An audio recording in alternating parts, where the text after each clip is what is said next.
everybody, we are finally live with the Matter of Time tournament. Yippee! Yippee! Uh, Stop drinking. okay, so everybody, thank you guys so much for tuning in. I know, like, we are starting up very late, but we are here. We are ready to go. Let me just get the Game Chop Study Lounge just so I have some music just to play in the background for this opening bit. But so yeah, we are joined by some really great friends tonight. We got our friends Shellshock Prime, Salty Hello. V, Rick from D-Pad, Matt Big Fat, Toon Triss, and X Iceberg joining us for this competition. And joining us for the commentary is going to be Mankalore and TJ, aka Fire Serpent. So Mankalore and TJ and I are going to be sticking around in this voice call. Um, all right, so let me just. Okay, so here, let me just turn off my webcam on here, and then we can. Yeah, I'm very excited for this. Very excited to see 6 players go at it in time trials across all the tracks. 15 just for today, because this is going to be a 2-day event. Indeed. Okay, so we have everybody here. Let me turn on my webcam for the scene. So. And let me know when you want to go over like the rules of the event, Maple, and then I can switch over to that screen to give everybody the rundown how this is going to work. All right, so okay, no, I have. Okay, I don't know why my webcam is not loading it to Discord. I did deactivate it on OBS so I could use it here in Discord. Is it being used in a different Oh, application? actually. Hold on, try again. That might be why. It might be used somewhere else. Hello, Stasi. The same welcome reason on. that some folks. It's the same reason some capture cards are only able to cast to one device at a Okay, time. there So we even go. if you Yeah. have it Okay, in we're another. good. We're good. Okay, Yeah. yeah, no, There we go. okay, I dropped on that one. Okay, so, all right, so, yeah, so basically how this is going to go is we are going to be racing through the first 15 courses of Mario Kart World's, course roster. Everybody's going to have 8 minutes to try and put up the best time that they can. We have a Google spreadsheet for everybody to put in their times. And yeah, once the time is up, everybody has to move on to the next course. We're going to rinse and repeat until we get through all 15 for today. Uh, Points are divvied up based on positions, who got the best times on each course. And yeah, no, just best of luck to everybody involved. Winners of the event will get a $50 eShop card, I believe it was 20 and 15 for second and third, if I remember right. Yeah, 50 for first, But 20 yeah, no. for second, and 15 for third. Yep. And then also, just as an added incentive for the charity that Clark has been pushing for this entire year, for every course where everybody gets within 15 seconds of the world record, I'm going to be pledging an additional $5 to the charity.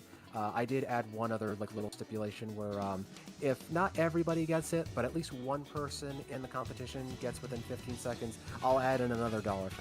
Just so it's not like zero for any of them. I'm pretty sure at least one person's going to get within that for just about all of these. So, all right, but yeah, no, that's pretty much it. Um, really looking forward to seeing how this goes, and best of luck, everybody. All right. I Good luck. will. All right, so you guys can go into your divvied up chats, and I will send you guys a message like when we are good to go. Does anybody need to use the restroom or step away for any reason before we get started? We're all good. I'm good. Well, better start holding it in. Actually, one moment, real quick. Sorry. Okay. One more real quick walk. Okay, hold up. I have to take care of one thing quick. Yep. So while we're doing that, I'll add in one more OBS overlay thing for the chat.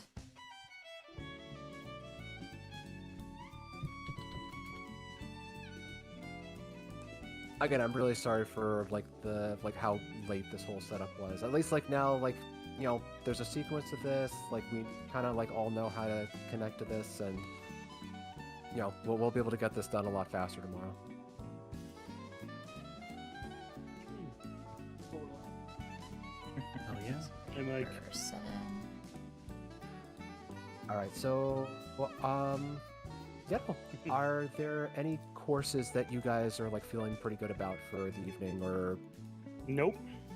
nope? I mean, like, I should be feeling good about Wario Stadium, but like, it's 3 a.m. and I'm fucking Yeah, I know. tired. That's the thing. It's like I had practiced these a ton, and then I wasn't able to play much for like 2 weeks, and now we're doing this, so it's kind of like, well, I used to be really okay, good okay, at okay, them. so Yeah.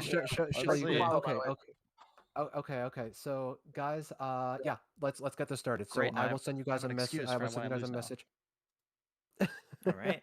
All right. All Okay, right. so we were able to Good luck, you filter in guys. I will tomorrow. message you guys in the DMs. All Yep. right. All right. Thanks. Best of luck to all of you. Thank you. Fuck off. Best of luck. Dang. Yeah. Okay. So here, I got my phone here on me. I'm just gonna set a timer on here for the first 8 minutes. Alright, let me know when you start that, and I'll push the button on my end as well.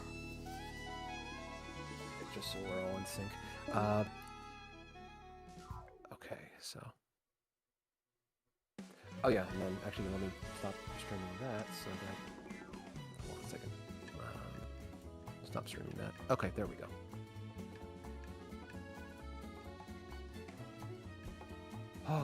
Okay, all right. Let me start up the intro, and we can get this show going. All right. About to drop this thing down. We're gonna start this up.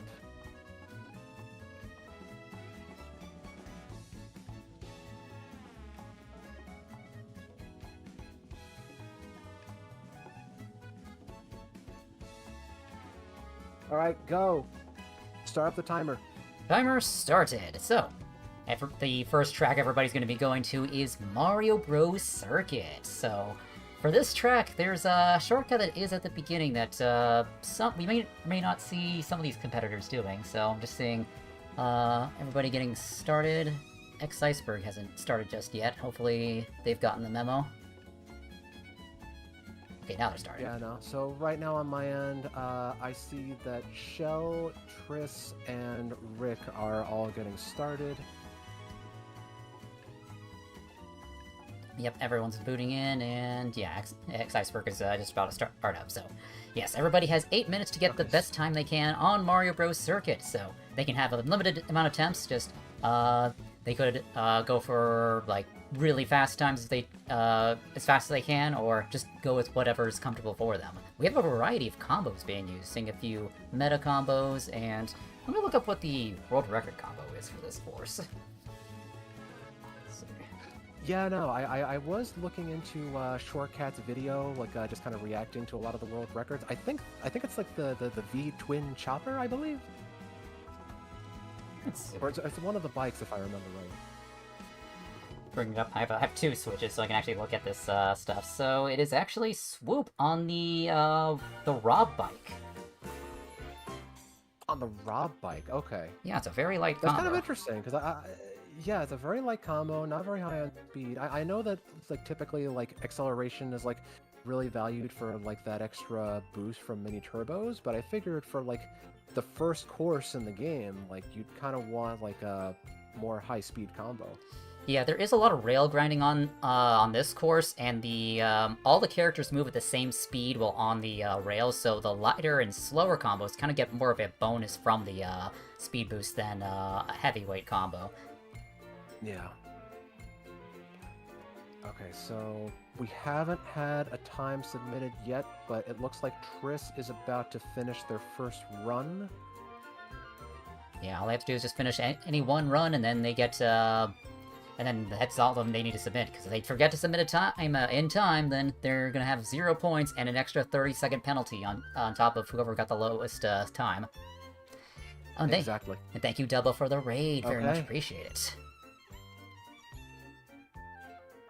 All right, so Triss puts in a solid 157.534.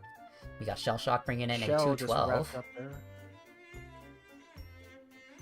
We also have Rick coming in with a 211. So we got Toon Triss out on the lead right now with a 157, followed by Rick and Shell. Ooh, I can't tell what time X-Ice has at the moment because their webcam is blocking the time. Okay, let's swap over, see how Ice, Salty, and Matt are doing on their ends. It looks like Matt just started over.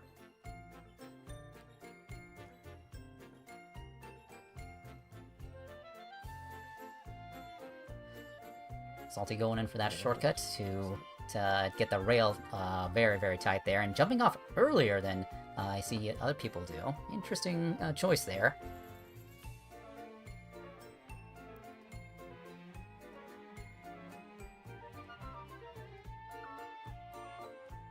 It looks like Shell's probably just submitting their time, getting ready. Yeah. And it looks like X-Ice is about to come in to finish their race, and I think their time will pop up very shortly on the screen. Let me get a closer look at them. So, okay, so X-Ice gets a 157, so that's very close to Triss's time. Let me bring up the, Oh, that is a nail biter. Yeah, let me bring up the scores at the moment, if they've already been submitted. Oh, that's not right. Looks like not yet submitted, it's not. Okay, there it is. Oh, there's a reference error on one of these. Okay, we're just under 4 minutes, just past the halfway point for race 1.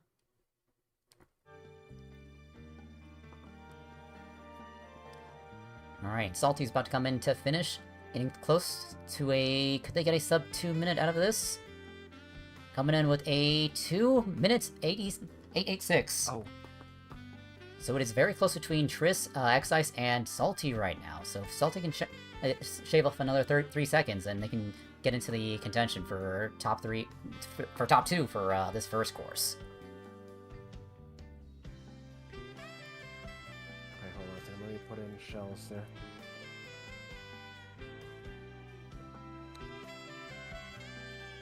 Alright, looks like Matt is coming in with a 2 minutes 7:14, just ahead of Salty by just a tenth of a second. So some of these times will be very, very close to one another, and that tenth of a second could mean the difference between getting 1 extra point or 2 extra points over somebody else.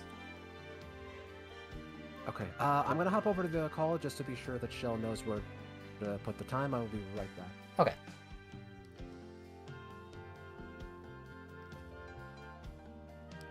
Alright, so we are approaching we have about 2 minutes left in Mario Bros. Circuit, and we've got Rick coming in with a 2:14. Oh, welcome back, Mabel. Yeah. Okay. Alright, we're just about hitting the 2 minute mark.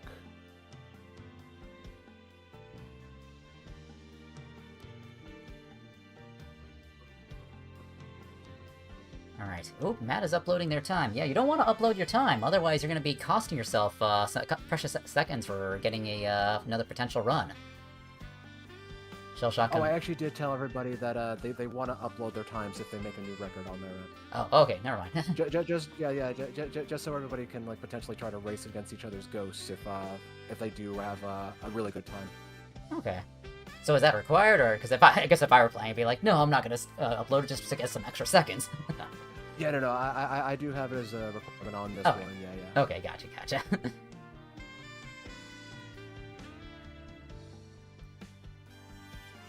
All right, Shell coming in with a 2:13. Triss coming in with a 1:57, 3:11.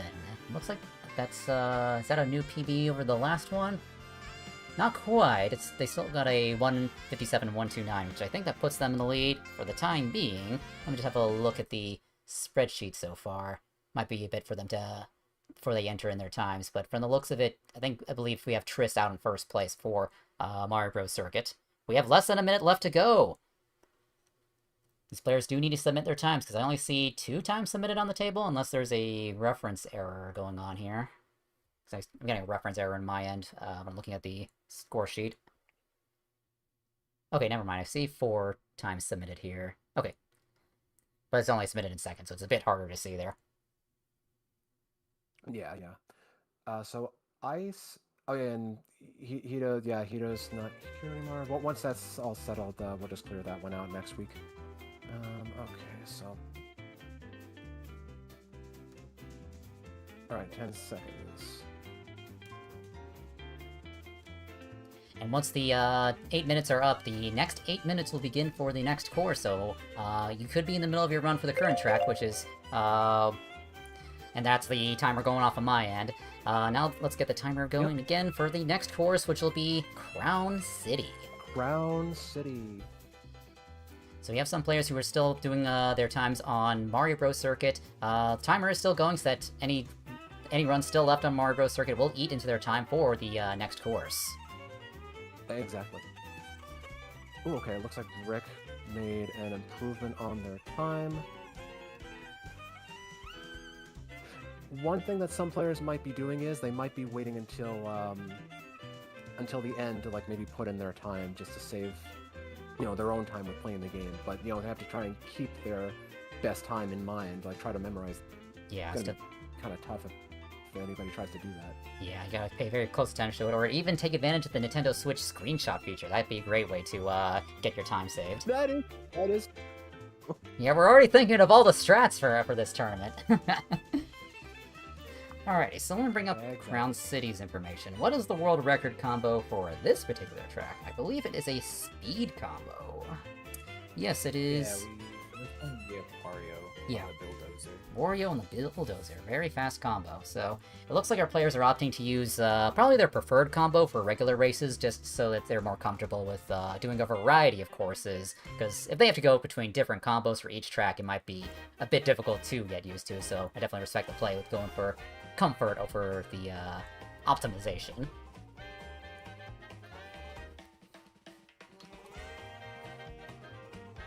Alright, so we got our competitors just finishing up their runs on Mario Bros. Circuit. I think Salty just started a new run on Mario Bros. Circuit. I'm not sure if they're aware that the time's been... The new timers just started for Crown City. Okay. Yeah, no. Here, you know what, let me hop over to there for you.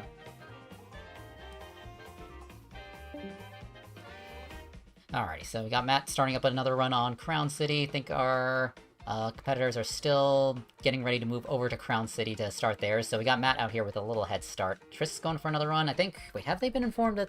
I'm not sure if they've been informed to... Oh, I think they need to be pinged that... To do this. Camp... Dang, I can't ping them. They need to be pinged that we're swapping over. I should be able to do that. Okay.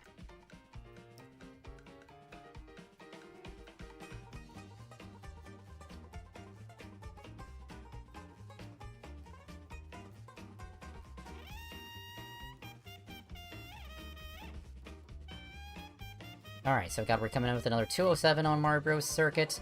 And looks like X-Iceberg has switched over to Crown City. Haven't seen what time Matt's gone just yet, because I think they may have started up another run. Sometimes, with the 8-minute timer, you get some leeway to, like, restart some runs here and there, so... But eventually, you do gotta get a run submitted, so probably might be good to start with any sort of run, and that way you have a base for your future runs.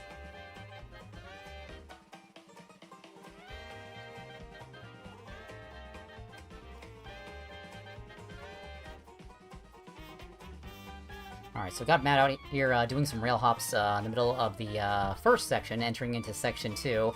There's going to be a few more rail hops as they go up the skyscraper section here, and then toward the end, they'll be saving their 2 mushrooms for section 3, which has 2 pretty big shortcuts that are chained right next to each other. And a third one that doesn't require a shroom, but will involve a charge jump onto a rail, and then depending on how far they go with it, they may even do a left hop to bounce off a tree. But let's see what happens here. Alright, I think everybody's on the same page now. Okay. Alright, so I'll switch back to all the BOVs. I think everybody's, everybody except for Shell's on Crown City.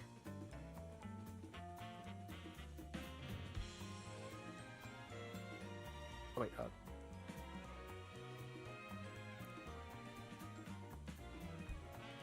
Alright, so we got Matt coming in, taking the first shortcut.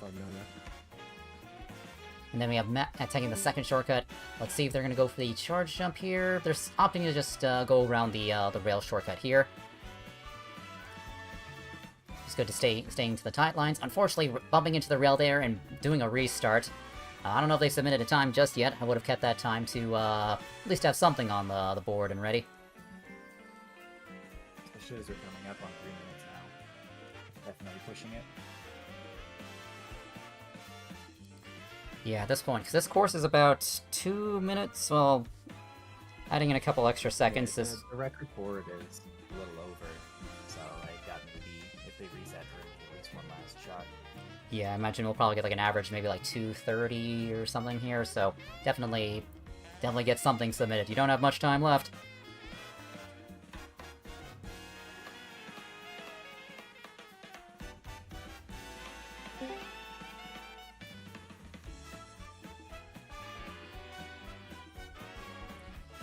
Alright, we got X-Iceberg going for the rail shortcut here, taking the rail, and how far will they go with this? Going the left hop, bouncing off the tree, landing into the to the regular road that's just up there, and getting a very nice shortcut toward the end. Let's see what time they're going to finish with on Crown City.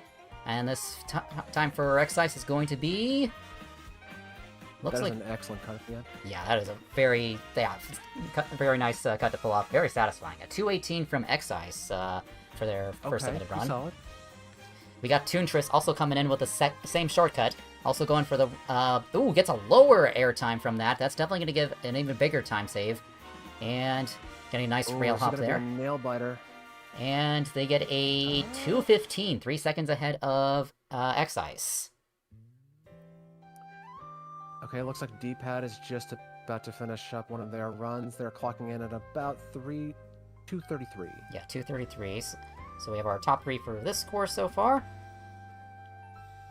Let's see if anybody else is coming in to finish. We do have about 1 minute 20 seconds left on the clock. Yeah. So it looks like Shell and Salty are both at about the same spot on the track here. Someone mowing their lawn at like 9 p.m.? I hear something that sounds like a lawnmower outside. Alright, we've got Matt coming in towards the finish line. Going wide this time, of not bumping into the rail, skipping out on the shortcut. But looks like they're gonna get a... Just playing it safe, though. Yeah, good to play it safe. Nailing a 2:18. Very, very nice. And we have Shellshock and Salty around the same point. Shellshock going around one shortcut. Salty taking the shortcut there. That'll get a good time save. Shellshock still has 2 shrooms left to their name. Wonder where they're going to use those. Does the charge jump on the straightaway? I think they might be opting to use the mushrooms toward here, I think? Or choosing not to use those shrooms at all.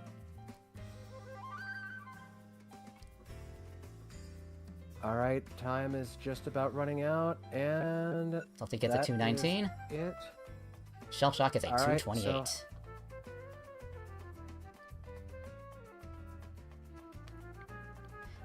Alrighty, that's the timer Whistle for... stop, summit, start. Maybe we should give the competitors maybe a little leeway to get into the next track. That way they can all start on the same page. Yeah, no. So that one, I will try to give them like a little bit further a heads up. Just trying to clear the air with like the scoring and everything, because I did have to fix up the spreadsheet a little bit. Okay. Okay, it looks like everybody's on page now for that one. Okay, so Yeah, everyone's switching over to Whistle Stop. We got Rick still doing one last run of Crown City, but it's good to get it, even if you're already in the middle of the run before all the time starting, then it's probably just good to get whatever you can submitted.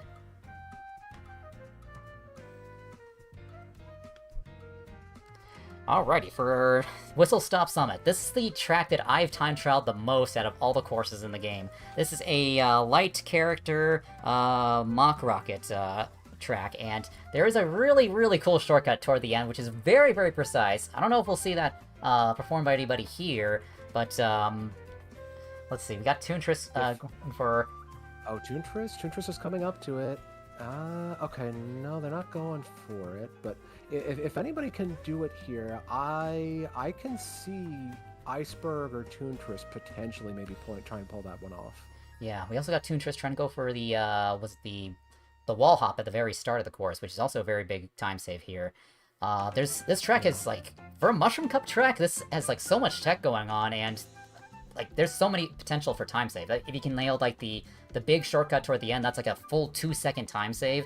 And I'm not sure how much time the other cuts save, but there's also another shortcut toward the mountain area where you go across the off-road. Oh, Iceberg almost nailed that actually. Oh, with the so shortcut. close.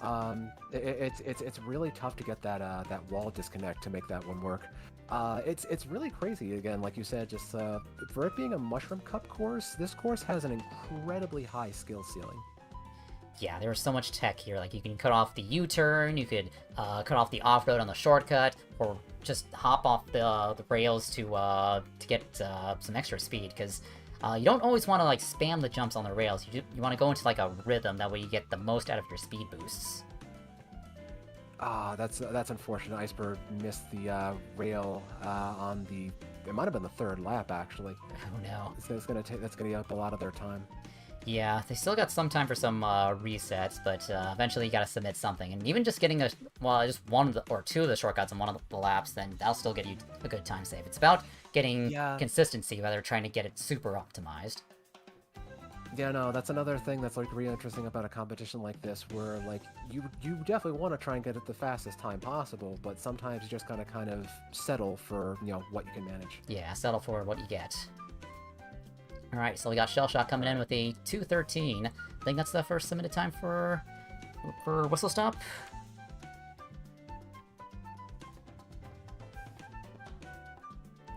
Alright, we got Rick coming up onto their second lap. Matt's about to go into the third lap. We're getting close to halftime for Whistle Stop Summit.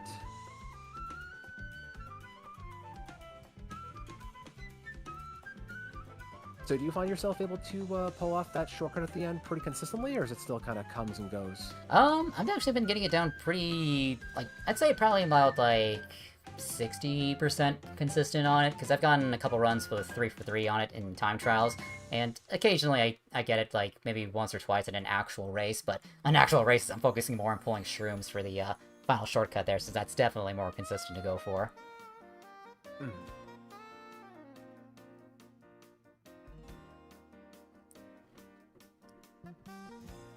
Alright, Salty entering their final lap. Alright, so let's take a look at the scores, actually.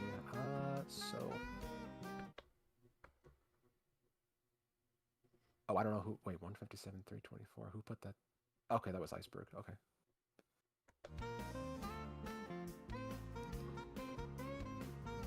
Alright, looks like we got Rick coming into... about to finish their first run, so...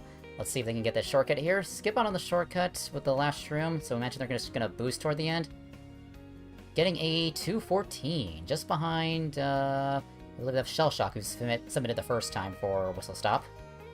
Toontress unfortunately missing the final rail there, but there's still one more shortcut here with a mushroom they can take, just to make up for any lost time.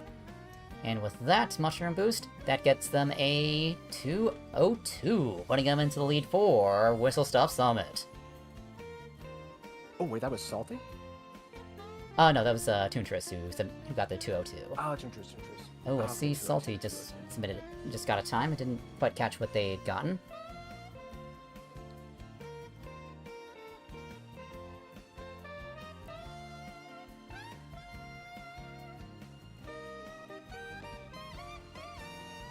Alright, we got Matt on the final lap. Going around the shortcut, saving their shroom, probably for the final shortcut, which I think saves a bit more time over shrooming through the mountain off-road cut there.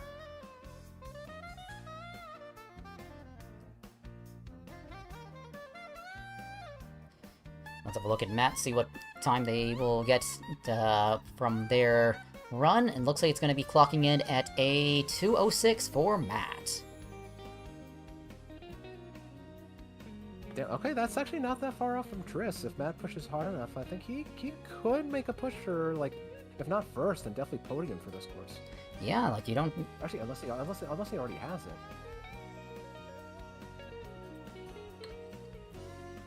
Shellshock shaving 2 seconds off their run with now a 2:11 from the previous 2:13. Very good time save.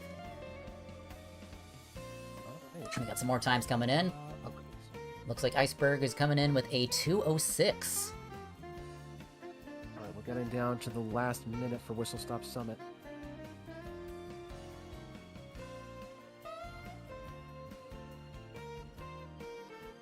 It looks like our competitor's getting ready to switch courses, or what are they doing? Oh, they're okay. So we got Salty viewing the rankings, maybe getting some intel on what the best combo is from this course. Okay, he might be trying to change up the ghost that he's racing, or let's see. It looks like Matt's starting on DK Spaceport. Wait. Oh wait, no, it's not time yet though. Yeah, it's not time. He had to switch over to do what was it, DK Spaceport. Definitely want to make sure they get the memo on that. I'm not sure if they're on the same page at the timer. Hold on. Let me get in touch with them here. Alright, so we got Triss coming in with one more time, since there's only enough time for probably one more run from each of our competitors. They're coming in for the final shortcut. Let's see if they get a good time save over their Ghost. They are ahead of their Ghost to get a 2:01.29. Very nice time save there. They definitely got first place on Whistle Stop from all the times I've seen so far. Any other times coming in at the last second before we enter into DK Spaceport?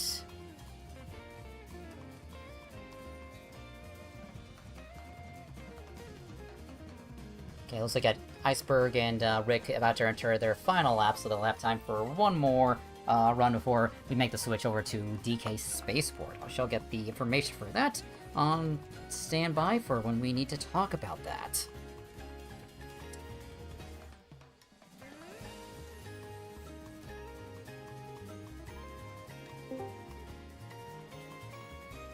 Okay, alright, everybody's on the same page now. Alright, so yeah, just are we on time to switch over to, what was it? DK. Yep, DK Spaceport, yeah.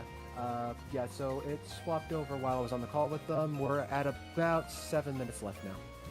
Okay, 7 minutes left. So, for the world record combo for DK Spaceport, that is Wiggler on the B-Dasher. So we got a speed combo track for this one. So I guess the question is... Yeah, no, actually, I'm kind of surprised about that one, because I know that there's that opening cut that everybody tries to make with that leap. I always thought that, like, using a car like that with, like, such low handling would make that extra difficult. Yeah, I guess what they're able to do is just land into a drift, which is enough to save them from going over the edge there. So, and I believe the B-Dasher actually has decent land handling, despite having a low average handling stat. And so there's like 6 off-road shortcuts they can take care of their shrooms. So are they going to opt to use their mushrooms early on, or will they save them when they have higher coin counts to get more of a benefit from their shroom boosts? That's the question. True. And also, Balkan, I see you there in chat. I have not played Bonanza yet. I do want to pick that game up for the holiday season. I am going to wait on that one for a bit.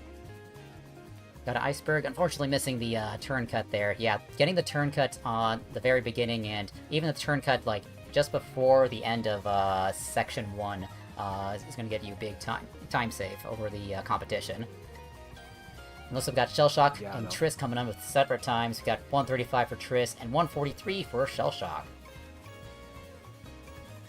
Okay, Shell's really not that far behind. If Shell, like, really takes advantage of, like, some of those cuts with the mushrooms, then they could make a pretty big push on this one. I'm just hoping that some players won't be too much of a perfectionist with that first opening cut. Sometimes you just gotta kind of rip the band-aid and just, like, go with whatever you can get. Yeah, sometimes you get 2 tunnel vision, 1 strat, and then by the time you realize, like, oh shoot, I don't have much time left. Yep, exactly. And when it comes to the bounce pad section, you gotta want to position yourself so you can grab, like, 2 of the coins instead of just 1 when you're going through the air there. So it's a bit of a tough alignment. And if you want to get even more of a time save, you drift into the bounce pads, and that's sort of like a super bounce, like in Mario Kart 8 Deluxe. It's simpler in this game, so all you gotta do is drift into a bounce pad. Okay, that makes sense. Yeah, I also noticed, like, on the world record holder that they drift into those bounce pads so they can get a mini turbo off of it. And you know, that just, like, gives them that more of that, like, forward momentum, which is kind of lacking otherwise, yeah. Yeah, it'll give it a huge time save. So we got Rick coming in with a 144. Let's have a look at... Actually, we'll bring up the scores once we're a bit closer to the end of the time. Alright, Iceberg coming in with another time very shortly. Let's see if that's enough for them to beat their Ghost. Bring them up on here. And a nice finish from Iceberg. Slight pop-off there with a new record popping up. That means they got a time save. A 136 for Iceberg.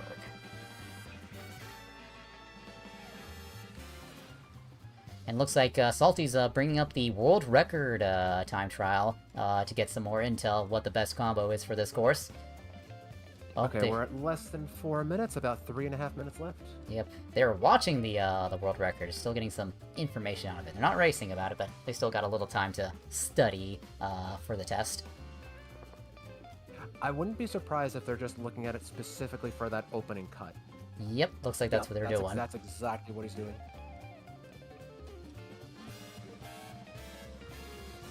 One little thing you can do with the barrels in this course, if you're able to land on top of them, you'll bounce off, not get hit, and gain an extra coin out of it. It's requires some precise timing depending on what cycle you hit them at, but you can land on top of the barrel safely. Not the giant barrels at the end. Don't try that. That'll still hurt you.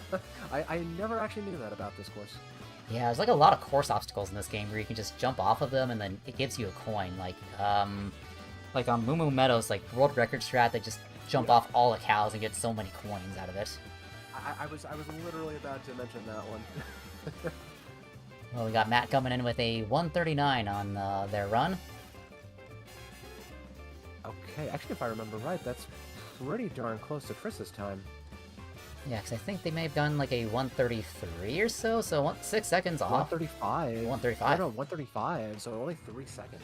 Okay, so it is very close between Triss and Matt on the DK Spaceport. Yeah, Iceberg and Salty, though, have yet to put up a time. We're at just a little over 2 minutes left. Yeah, I think Iceberg has a, like, 139, I believe, last time I checked. Unfortunate burnout from Salty. So, hold on. Did he not enter it? He probably hasn't entered it yet. He's probably gonna enter it toward the end there, but I did see him get, like, a 139 earlier. Ah, okay. Nice turn cut from Toon Triss there. Really getting a good job nailing that down. Will they go for the other turn cut that is up here? Let's have a look-see. Yes, they're cutting off the turn there. Yes, there's 2 turn cuts that are at the start, so if you get both of those, you get a nice time save. They are ahead of their ghosts, so we could see like a sub 35 from Triss later on.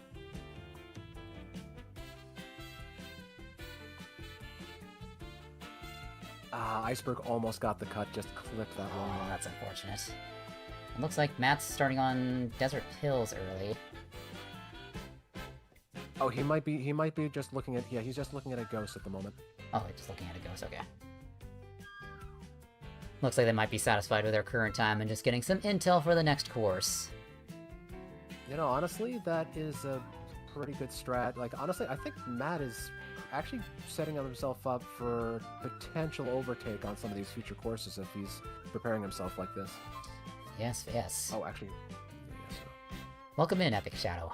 And for those just joining in, we are doing the Matter of Time time trial tournament hosted by the Mario Party Madness crew. It's a time trial competition where the competitors have about 8 minutes to get the best time they can on each course and just get as many points as can from all the rankings.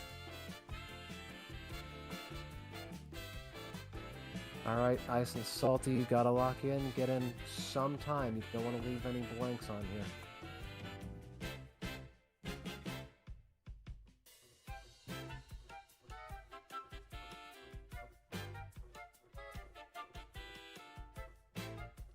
Alright, that's it. Time for Desert Hills. Alrighty, getting this transition for Desert Hills next. Let me bring up the info for the Desert Hills course. This one's got some pretty interesting like shortcuts toward the end, because for actual races, I thought it'd be like more of a heavy bagger, but it's not really as strong as it would be. And for time trials, there's like a rail strat where you can get onto a wall and then just do a right flip over to the finish line.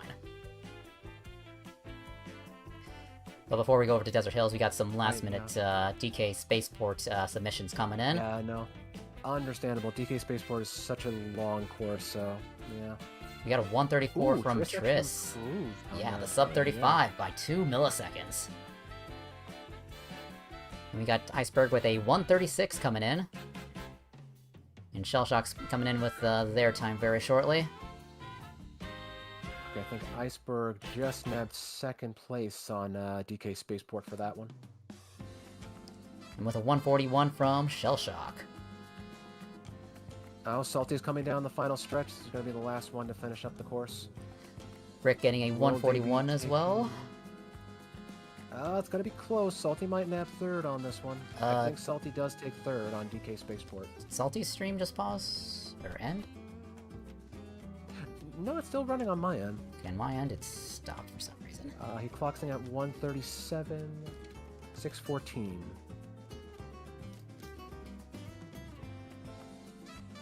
It looks like Matt's still watching the ghost here. 1 second, let me fix this.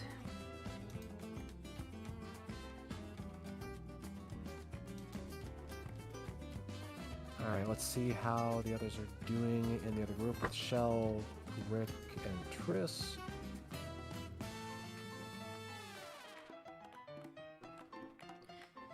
Alrighty, so for some information about Desert Hills. Oh, hey, I just noticed something about the world record. So most of the tops are like heavy characters on like either like the Twin Chopper or the Real Racer, but the world record right now is actually a Daisy on the Twin Chopper. Huh. A little curious what they do. I gotta watch that later on.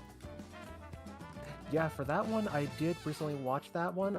They basically do a cut. You know that big wide open area with all the hills? They make a cut through the sand after that and do a short hop up to the wall on the right side to grab some coins. Hop off of that, go on the rail next to it for a few more coins, and then hop towards the water. And then the next two laps are basically the same as the previous strats. Just boosting through the sand on the corner after the hills, and then just setting themselves up to go through the water. No rails on the wall on the other ones. I think first lap is just for coin accumulation. Yeah, gotcha. Because I think Salty's actually going against the world record Ghost, and I think that's something we'll see on probably their feed, depending on how much they can keep up with it. And we got Triss coming in with a time of 141. Hey, Isa, welcome in, welcome in. How are you doing today? All right, we're getting close to the halfway point. Just 4.5 minutes left. Suppose while we're waiting, let me have a look at the score. Let's have a look at these scores so far and like who's like potentially in the lead. Okay, looks like the points aren't like updated just yet, but we'll have a look at those later on. Oh yeah, since yes, I do have to check on the formulas for Salty for some reason. Let's see. Oh wait, why is that?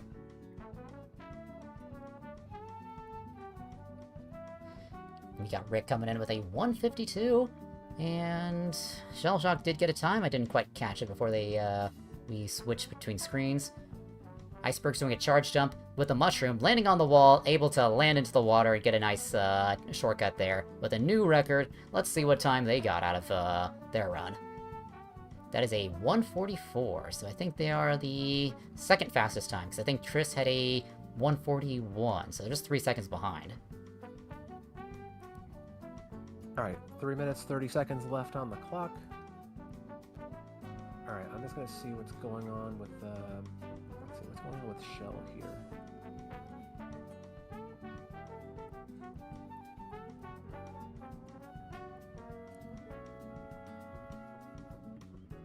Triss unfortunately misses a shortcut there, falling behind their Ghost, but they still have like 2 more laps to catch up to it. I suppose what I've noticed they've done is they're probably either playing on a new account, that way they can have like fresh Ghosts uploaded from here, that way they can have an idea of like if they're doing better or not, because if you use your main account, you could be just going against your regular time or someone else's.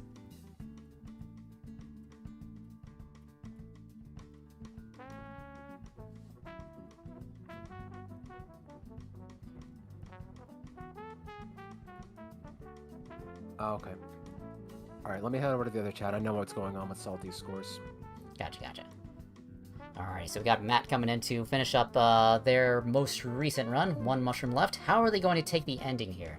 Are they going to shroom through this shortcut here? Yep, they're going for the shroom through this cut here. And coming in, looks like the timer is going to clock in at a 146, just above it.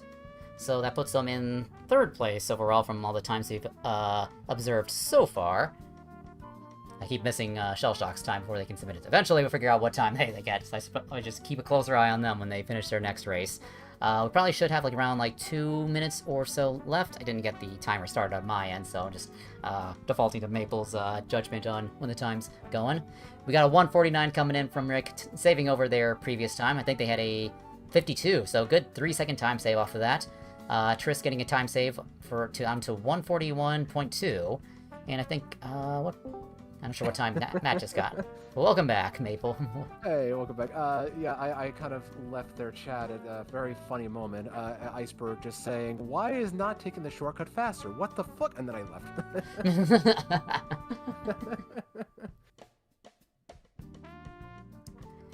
Alright, so looks like we'll be getting ready for Shy Guy Bazaar starting soon. I'll get the information for that on standby. This one's gonna be a very fun track to watch with all the crazy strats. Of course. Alright, let me just ping everybody about that one. Alright, Iceberg getting one more last minute time submitted. That looks like a 1:42. Can't see the milliseconds on there, but they got a nice 2-second time save, which is not too far behind Triss, because I think they got a 1:41.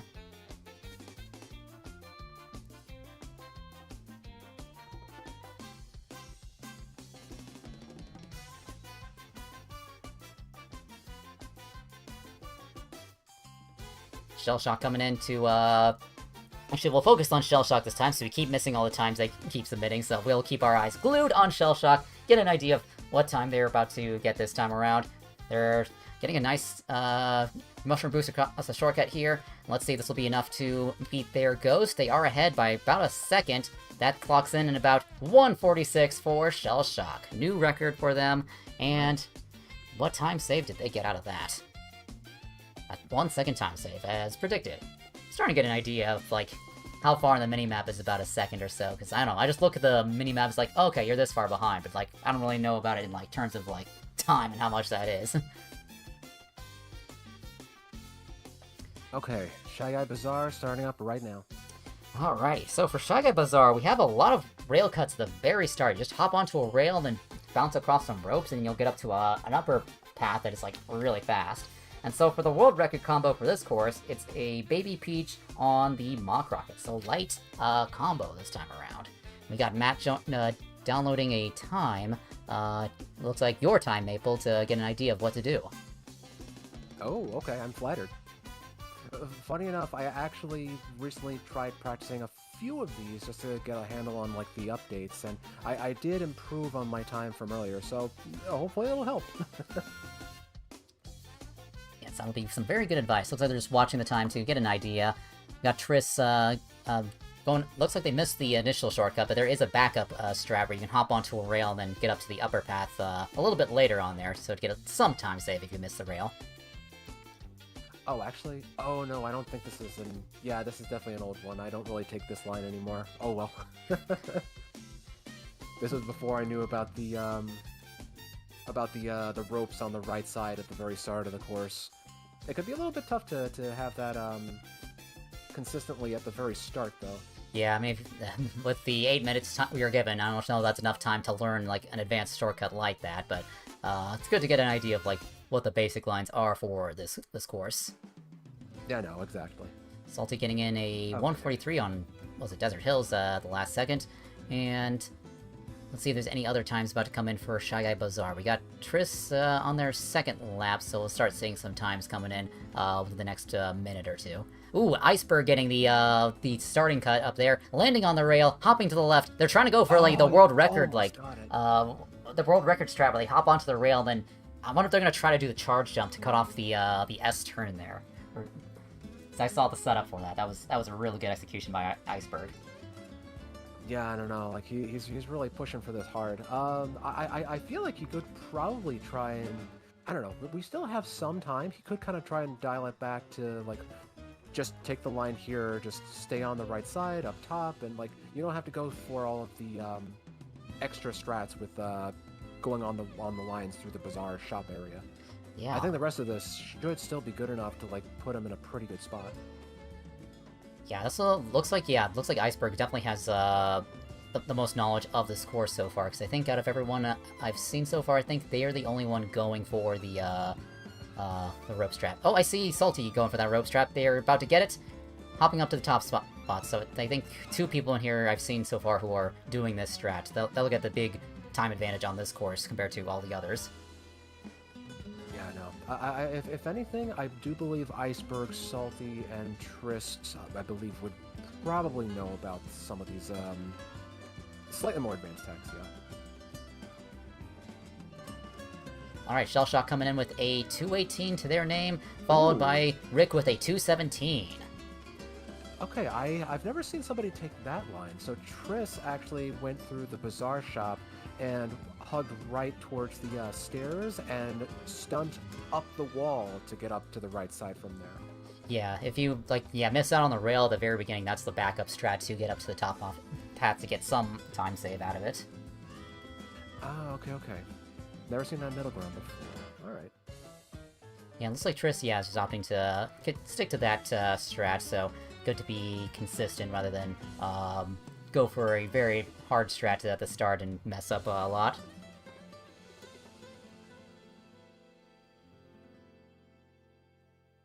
So how much time do we have left in Shy Guy Bazaar? Just a little under 4 minutes. Okay, halfway there for Shy Guy Bazaar. Still plenty of time to get some resets and get some times in there. You know, I am honestly just in awe of like some of the people who can like just consistently, well then again, it looks consistent because of the world records, but just like at least consistently get most of these strats down, just hopping from rope to rope with like ease. It's just, it's like, seriously, Mario Kart World is probably the most I've ever been excited for like time trials, just because of like how high the skill ceiling is for this game in general.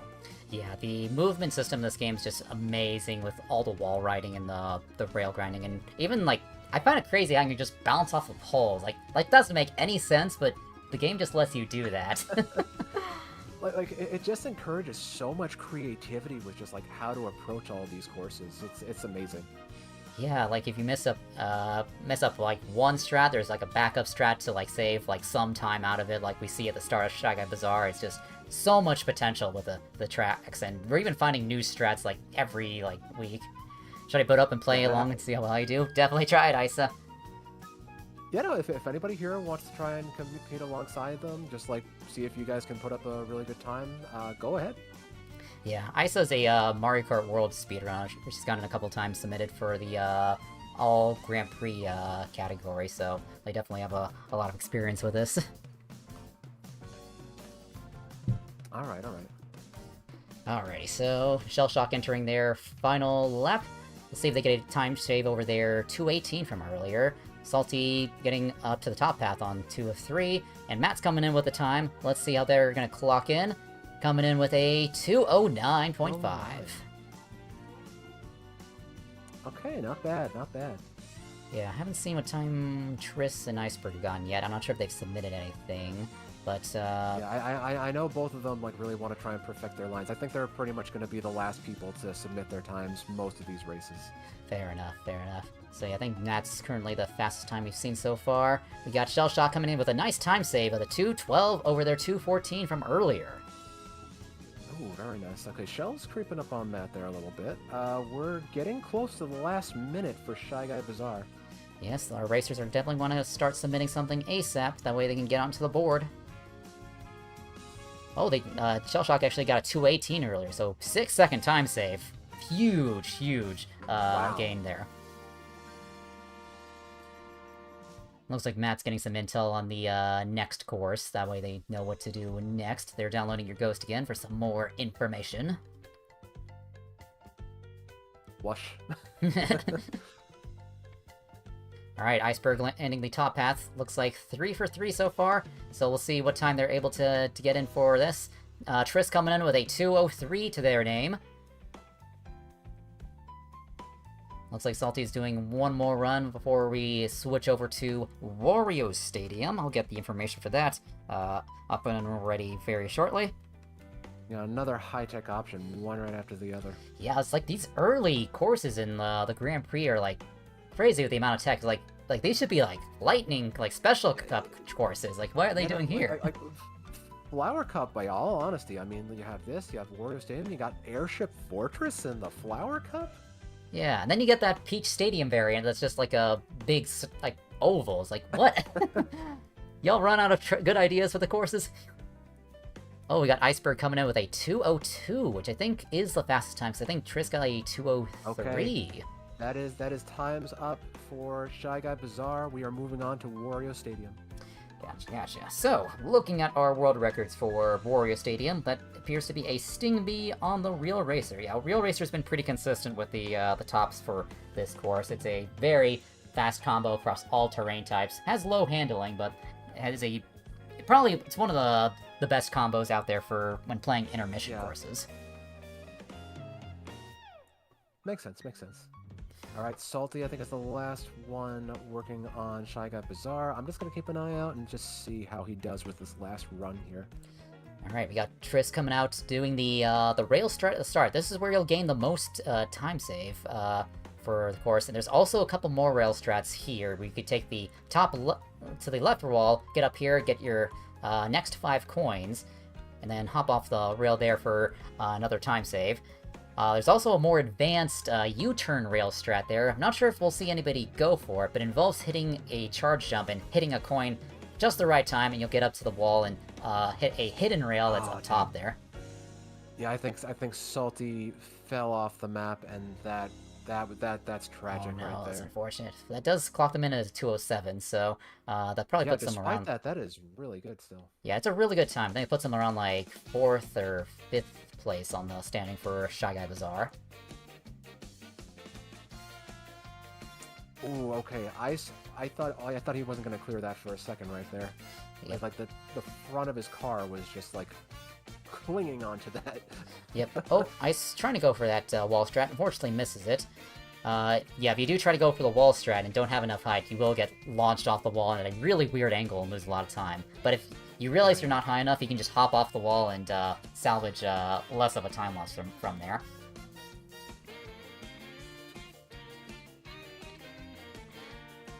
I've never actually been able to pull off that one shortcut. Obviously, like you still have like the wall on the left that you can take, which is faster than just taking the ground. But what is exactly like the approach to like trying to take that inside turn, that one wall on the inside close to the end? So you want to hit the coin there, because the boost from the coin is what will help you get up onto the wall higher. And if you're above the danger sign, then your chances are you're going to get up to the rail. But if you're lower than that, you're not going to make it. Some people can also, if you're in like regular races, you could also opt to use your mushroom to get up the wall faster and reach the rail. Right, that's true. But then sometimes you want to try and hold on to that mushroom for the final corner. I take it just you're going to want to use the coin for like the for the first lap, obviously. But then once you don't have that, at the very least you have enough extra speed from the coin to propel you up for the following laps. Yeah, so I think lap 1 you go for the left rail to get the 5 coins, and then lap 2 you get the coin boost to go for the U-turn rail strat. Okay, But then for lap 3, I think it is possible to do it without the coin, but it's like much more precise. But I suppose with the extra coins you've gotten from the first 2 laps, it should be easier. But I personally never been able to do the strat without the coin boost or like a mushroom boost. Yeah, no, because I noticed the world record does that, but obviously it's the world record. It's like good luck trying to have that consistent. It's crazy. I'd say that's probably the most precise strat of this course, the lap 3 coinless U-turn jump. Okay, we're getting to about the halfway point for Wario Stadium. Honestly, like a lot of courses got some really amazing glow ups, but Wario Stadium, goodness, it's like it's you can't even recognize it. It's just so good in this game. Yeah, like the layout is like completely different, but like it feels like just as like technical as the original one and then 64, because it's like in the 64 you just cut off the entire course at the very start, and then there's a couple other like wall jumps you could do around the course if that shortcut's already banned. Yeah. I know, like, when the course was first announced, like, a lot of people were a little bit skeptical when they saw that the course was going to be a lot shorter than the original. But, but by all intents and purposes, it's still, like, a really fun ride. And sometimes you don't have to have, like, a super long course. Though, I really hope we get Wario Coliseum back, though. Oh, yeah, that'd be 2 laps sick. of that, just please. Please, Nintendo. Don't make it. Don't make it a single lap course, please. Alright, so we got Triss and Iceberg coming in on their final laps of their runs.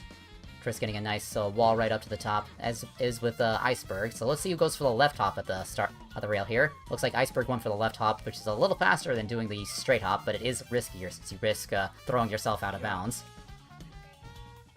You know, it is also risky just like at the very start trying to go for... Ooh, Oh! Triss is going for... I think Triss would have had that if they didn't do the hop there. Ah, That's dang. unfortunate Okay, for well, Triss. no balls, no glory, I guess. Alright, Iceberg coming into the final shortcut. And let's see what time they lock in for their run. Triss is also coming in with a 2:17.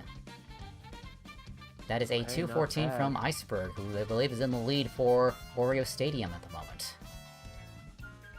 Thing is, if Triss went for the left wall at that last corner, I think Triss could have finished ahead of Iceberg by maybe a fraction of a second. Yeah, that would have been... But I understand wanting to trying to take that inside corner at the second to last corner.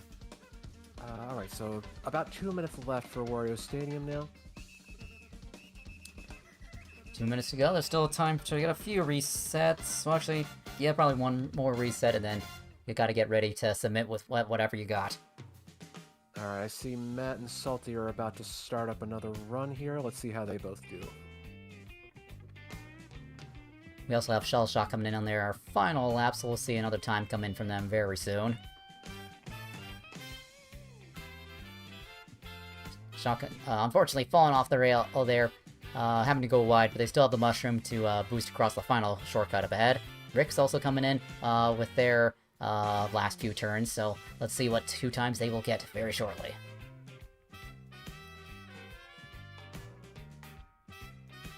Ooh, Shellshock quitting out the last second. I think they might have already had a time submitted, but I think that the time they were about to get wasn't as fast as their previous one. Rick coming in with a 2:25 for Wario Stadium. Okay, we got 1 minute left.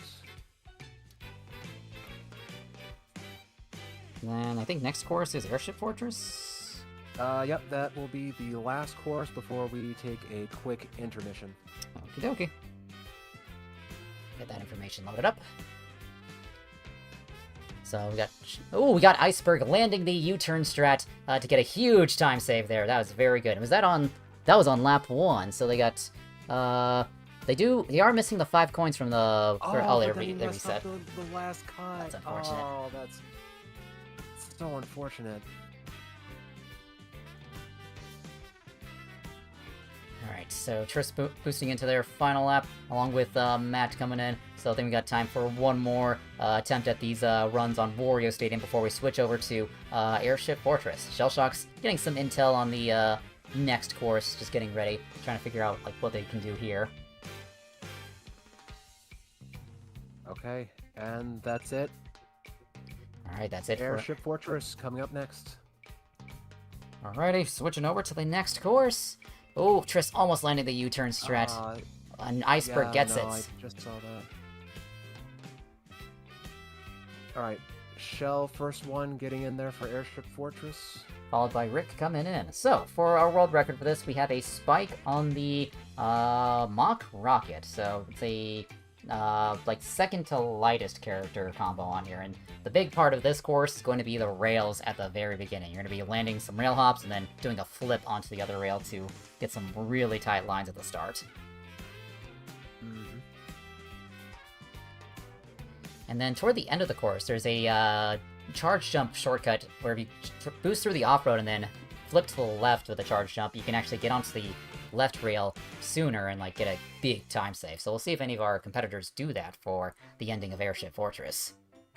Yeah, no, it's very risky, especially if you're doing it on like the first or second lap. Third lap, obviously, you're like right at the very end, but falling off the course at any point on time trials, just in general, is just devastating. Yeah, and I've seen some clips of people getting stuck onto the wall, like it's like Luigi doing a side B rocket into like the wall and getting stuck. Oh my god.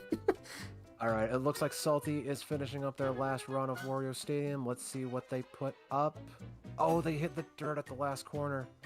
Yeah, that last corner is Alright, kind of that's gonna wonky be, to get with the shrooms. 212 for Salty. 212. Oh, Triss landing the rail shortcut at the start. Iceberg missing the rail flip there, but it's the start of Airship Fortress. You got plenty of time to make mistakes and reset as much as you want.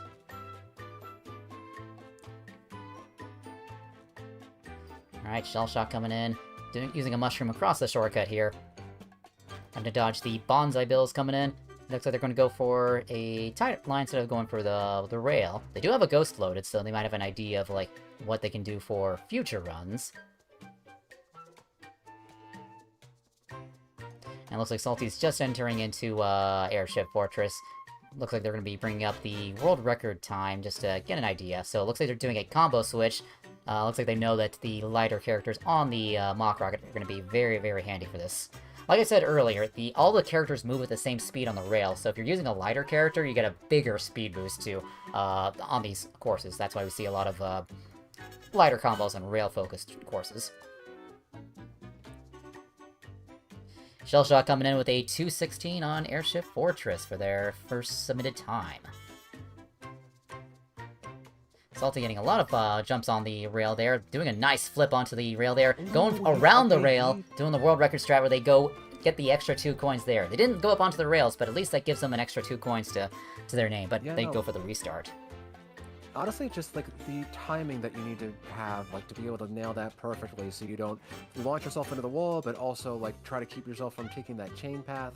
I am not confident enough to go for that myself. I just try to jump off the chain a little bit earlier so I don't have as much airtime. Yeah, that's what I do for that rail. I've not really attempted to try and go around it for those extra 2 coins. Alright, looks like Rick's gonna be coming in with a time very shortly. Iceberg coming in around the wall. Oh, and Salty misses the rail flip.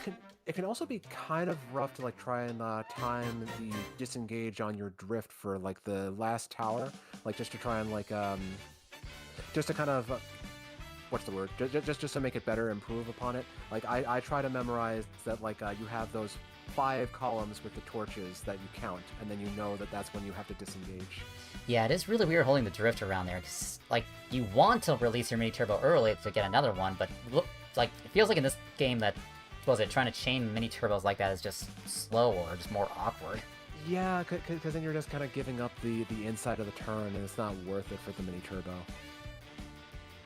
So yeah, that's also another potential time save for our racers. As long as they keep sticking to those tight lines and then releasing the mini-turbo at just the right time, they can get the a nice time save toward the end. Okay, so we've got Triss about to wrap up one of their runs. Matt is also on the last lap on their end. Triss comes in with a 2:05. Really solid time. And Ooh, a nice, Matt is... charge jump onto the rail at the end of the course for Iceberg. I just saw that. Ooh, okay, so Ice could be setting himself up for first place on this one if the rest of this lap goes well. Oh, okay. Okay, 3 minutes left. 3 minutes left. Ice narrowly avoiding the fire there. Coming in for the final turn. Let's see if they can go for the shortcut at the end once again. I'm going to bring up to their screen, see what they do here. Bonking the wall just a little bit. That's totally fine. You get the game's pretty generous with that. Deciding to play it safe here on the shortcut toward the end, but that rail shortcut on lap 2 was really good. That'll really help them out for their standings here. What time is that they got? 2:04, so I think that's the fastest time we've seen so far on Airship. Ooh, okay, that is razor tight with Triss. Shellshock coming in with a 2:14 from what I saw, and Matt submitted a time. I didn't quite catch that. Salty coming in with a 2:04 as well. That's a 0.8, and I think Iceberg got maybe like a 0.6, so it's close between Salty and Iceberg at the moment. Ooh, okay, so Triss made a mistake on, I think on like the first or second lap, I think with the dismount from the rail at the start. Oh no. There's still a little bit of time for people to restart, but time is dropping pretty quickly. We're down to less than 2 minutes. Less than 2 minutes to go, and this course is around 2 minutes, so get your runs in.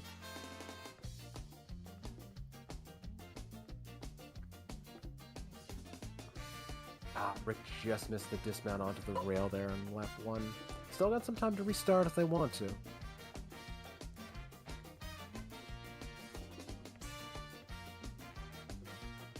Alright, yep, all of our competitors are sorry. doing one more restart before we switch over to... Oh yeah, we have an intermission coming up before we switch over to the next course. Yes. Okay, down to 1 minute left. Just about 1 minute left. There is another strat you can do with the red rails on the U-turn toward the start of the track, where you can flip to the right to cut off the little turn there. It's very precise, because you could risk, like, throwing yourself off the rail, but if you're able to do that, that does get you a nice time save.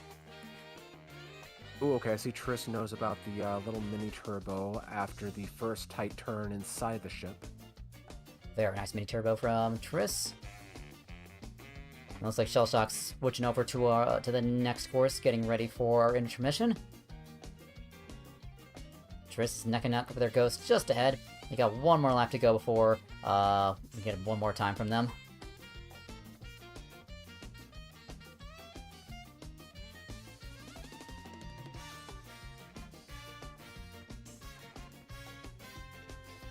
And it looks like Brick's getting ready to switch over to the next course. I guess our competitor's just getting ready for our intermission. I think they're fine with the times that they have submitted so far, as they know there's no time for another one. Just get ready. I believe our next one after this is going to be... was it, I think, DK Pass? Yeah, DK Pass will be the next course after our intermission. Yeah, it's going to be DK Pass, yep. Okay, I will save that music for when we start that one up. Alright, Triss coming in with a 204.7. It's 746. Okay, that's just ahead of Salty, but just behind Iceberg. Yeah, it is razor thin between our top three on airship. That's...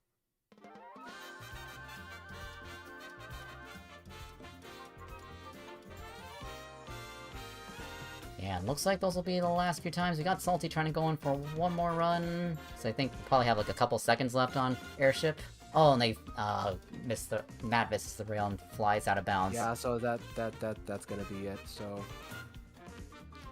So that's time. That's the cutoff. So I think that's gonna be it for these guys. Let me just let Ice and Salty know. I think they both did start another one after the time ran out. So yeah, I'll get just them get to stop. a call there. Time is up.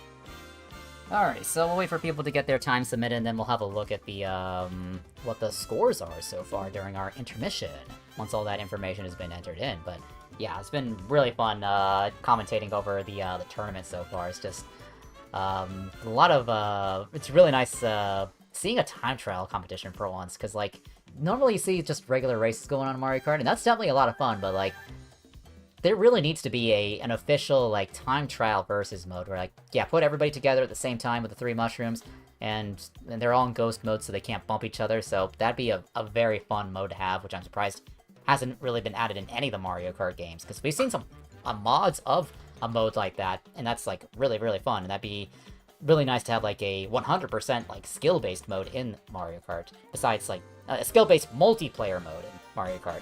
I think the only, like, 100% skill-based multiplayer mode would be Bob-on Blast in Mario Kart 8 Deluxe, since everybody starts on, like, even playing field, but yeah, nothing like that for, like, races. But yeah, we will be doing an intermission while we wait for the next, I think 7 courses to be picked. I'll wait for Maple to get back, and once they let me know that all the information is submitted, then we'll have a look at the current standings. We will be going over to DK Pass for our next course after our intermission, but first we'll go over the current standings once all that information has been submitted.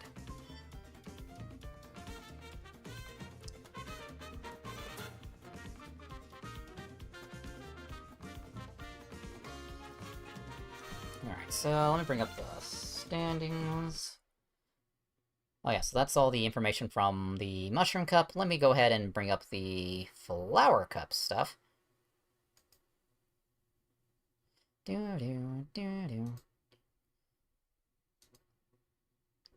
So here are the times for the Flower Cup. Looks like we had Triss get first place on Desert Hills, and Iceberg getting first on Shy Guy Bazaar, with Salty getting first on Wario Stadium. It looks like Iceberg coming in first for, was it Airship Fortress? let me have another look at the Mushroom Cup. For the Mushroom Cup, that would be Triss getting first on all 4 courses in the Mushroom Cup. That's definitely going to give them a big lead at the very start of the competition. Looks like Iceberg came in second place. Looks like the standings were relatively similar between all the players, with a few differences in the middle. That's where I think some of the times will be shaken up, but from the looks of it... Okay. All right, so I think everybody's on the same page. Everybody's taking a break right now, or I guess some of them are just like practicing during the intermission. I'm going to step away for now. I will be right back in just a few minutes. Okay, when will the intermission end? We can end the intermission. Well, we'll make it 11:15. I'll post that in the private chat with the players. Okay, 11:15. Okay, noted. Alrighty. So let's have a look-see at our standings so far. Looks like... Wait, have the points updated properly? Those points don't look correct, so... But yeah, looking at the scores between our players, it's looking like, yeah, we have Triss out in first place, because they've won 4 of the courses, from all 4 courses from the Mushroom Cup, 1 from Flower Cup, so yeah, they are definitely in the lead, followed by Iceberg in second place, and I think... It'll be Salty making a comeback from, like, I think maybe like 4th or 5th place in the Mushroom Cup. So I think right now it's close between Salty and... Who else could be in 4th place? Shellshock. Yeah, Shellshock and Salty had a bit of a competition there in the middle of that. So I think, yeah, between Salty and Shellshock, it's between them in 3rd and 4th place. So I think, based on the standings, it's first place going to Triss at the moment with Iceberg, followed by Salty or Shellshock. Probably Salty, because they had a really good Flower Cup there. But yeah, next we will be visiting the Star Cup, which will consist of DK Pass, Starview Peak, Sky High Sunday, and Wario Shipyard. And then we'll have one more cup with 3 courses, Koopa Troopa Beach, Faraway Oasis, and Peach Stadium. Not the lame version, the good version. But yeah, so really excited for this. So we are going to go ahead and take a quick intermission. I'm going to go grab a little bit of a food break, since I think we're going to be chilling for the next couple minutes. So I'll be putting on the standby screen. We'll be back at around 11:15. So thanks everybody for tuning in. We'll be back with some more Mario Kart World Matter of Time tournament in just a few minutes. So BRB.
Alrighty, we are back from the intermission. We are going to be starting up with DK Pass in a couple minutes once everybody is confirmed ready to go. So, with DK Pass, let's bring up the information on it. So we got a almost 2 minutes on Bitty Bud on the Rob bike. So, I wonder if it's ever going to be possible to see a sub 2 minute on this course.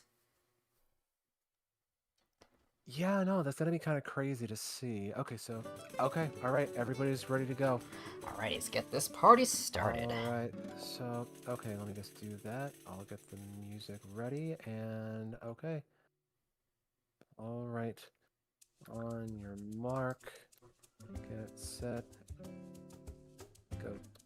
Alright, timer started. Managed to press the button this time. Okay, let's play some tunes and let's go. Yeah, so with DK Pass, there's a couple of advanced strats at the start. So early on when the game came out, there's like a pole strat people would bounce off of to get the time save. But like maybe about a week or two into the game's lifespan, another wall strat was discovered where you just ride up the wall and cut off that turn up there. So we'll see if any of our competitors go for it. And we see Triss here going for the inner turn to jump off of there. That's also a really good place to save time. Looks like Iceberg hasn't started just yet, so hopefully they'll be able to get some runs in. Okay, now they're just starting with DK Pass. Alright, Triss coming in to finish their first lap. Matt going for a restart. So let's see how Iceberg takes this first lap. Will they go for the wall strat? Oh, Salty going for the wall strat, unfortunately missing it. If you come in at the wrong angle, then you will, get stuck on the wall like that. That's very tragic when that happens, especially in regular races. Like, there's been times where I dodged the shot, but I just couldn't get that and just end up losing the time. Nice wall jump from Iceberg, landing into the off-road. It is still fast to land in that off-road and just steer through it. And a very nice corner wall jump from there. They're coming up onto the rail, about to do the forest tree bounces. 1 bounce, 2 bounce, okay, very nice landing, bonking the wall there, but it's a very, very difficult cut to nail down there, so even like that, it's still a very decent execution of the shortcut. You know, Triss is making a really good push on this one, being their current record, and they did a pretty clean dismount on that shortcut, hopping off of the trees on lap 2. Let's see if they can keep that up on lap 3. Alright, here comes Triss going in for another wall jump. Oh, another wall jump, yeah. I know that there's that other pathway that you could take going up the wall on the left side, but with that, what is it, that wrench that kind of cuts into it? It kind of cuts off your speed there, which is unfortunate. Alright, Triss about to come into final turn. They are ahead of their ghost, so we may see a time save from them. I think Iceberg's still on their second lap. And Shellshock's coming in to finish their race. Triss gets a 2:14. Alright, really good stuff, really good stuff. I'm going to keep on this with Shell finishing theirs up, and Rick on the final lap. Looks like Salty's looking up a ghost to go off of for this one. Yeah, getting some information out of that. And Shellshock coming in with a 2:33. Rick's also about to come in to finish their run. Looks like they may be able to get a 30, maybe? Yeah, just under a 31. Nice one, Rick. Alright, just in time for 5 minutes left on the clock. We got Iceberg coming in, almost landing on the rail up there. Landing into the off-road. Iceberg are they going to finish ahead of Triss on this one? Gonna be close. So that looks like a 15. A little hard to tell with his webcam. I might have briefly saw 15. Yep, it is a 15. 15. That is really close. Triss is holding on to it by razor-thin margins right now. Yeah, it is very close. If anyone can nail... It all comes down to perfecting the forest section, and I don't think I've seen too much in the way of, like, the wall strat at the start. I think Iceberg's been going for it, but not Triss. But I think Triss is making up for the time by getting some really good forest sections.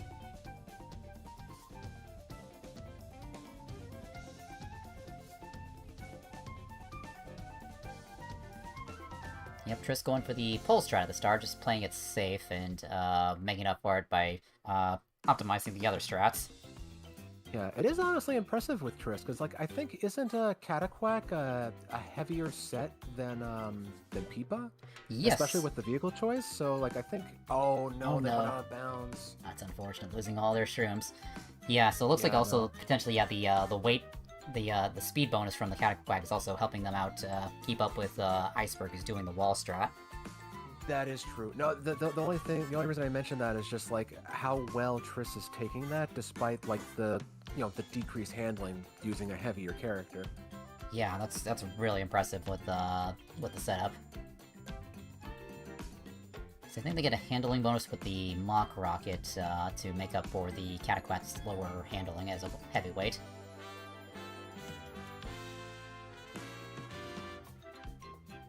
Let's see, anyone else coming into their... We got Shell Shot coming into their final lap. The...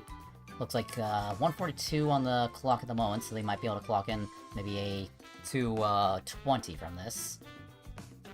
Alright, we're down to less than 3 minutes left. Still some time for some resets here and there, so you guys got a little bit of time left, but definitely get some stuff submitted soonish. Yeah, no, just about enough time at this point to restart, have one full run before time runs out. Shellshock using their mushroom, an interesting spot out there. Looks like they were just saving themselves from going into the off-road there.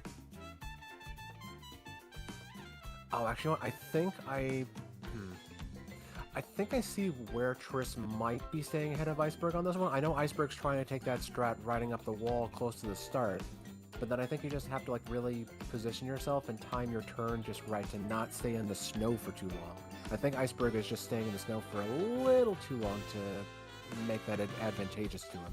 Yeah, because if you can land the wall, if you can land properly from the wall strat, Yeah, then you can like go really tight on that turn and just have a much bigger advantage. Yeah, let's see how he does with this one on the second lap. Dismount. Yeah. So it's a little bit late, I think. Yeah, and looking at his other tire tracks from the previous laps, yeah, he was taking that turn pretty wide. It's interesting with the tire tracks being shown there, like you can like see like how tight you were going on previous laps. Yeah, he did a much better job on the tree dismount. I think his ghost probably had to use a mushroom there at that point. That's the only explanation I have for how fast his ghost went there. Yeah, his ghost Yeah, missed so out he's on the gonna shortcut cut there, here. so he is ahead of his ghost at the moment. The thing is with the ending shortcut here, you gotta like take a little bit of the off-road before using your mushroom boost, because if you use it too early, then you're gonna get some of the rough off-road, which will cancel your drift, and you miss out on your Ultra Mini Turbo. Alright, 1 minute left. Get your run submitted! Okay, after this, we have... what is after this one? I think Starview Peak, right? Starview... Yeah, Starview Peak is the next course. Okay, so everybody submitted a time, except for Matt and Salty, surprisingly. Okay, make sure they gotta get their time That's- submitted. Yeah, Matt's usually like one of the first people to submit their time and just look at the ghost for the next one, so this is a little bit off for him. But it looks like Matt's about to finish their run, so I think we'll probably see a time come in very soon. Looks like Iceberg got a time save. Looks like they got a 2:14 on their run.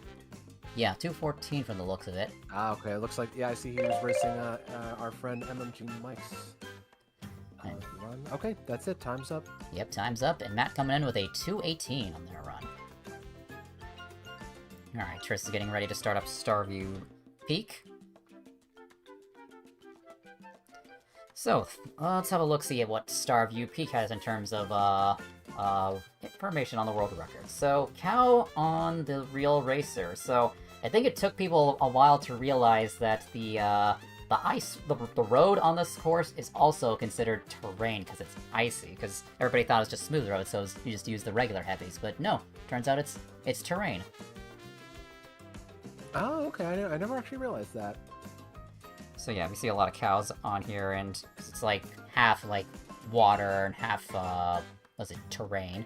I think it's like a bit of, I'm not sure if the yellow like outer railing of the water section is considered regular road or terrain, so it's an interesting potential a time save there if you're using a land speed combo. But yeah, we have Iceberg switching over to the Real Racer, which is a good pick for this course. Take advantage of the all the speed bonuses, because Real Racer gets +8 speed on all 3 speed types, so it's good to make that combo switch. Triss still on the Cataquack with the Mach Rocket, so sticking with the consistency. Matt's looking at a Time Trial Ghost to get an idea of what to do here. Rick's still on... I forgot what that car is called. I've never really used it too often. Things like a Peach Racer or something like that. Like Speedster or something like that. Yeah, it looks like Salty's coming in with a 217 at the last second for DK Pass.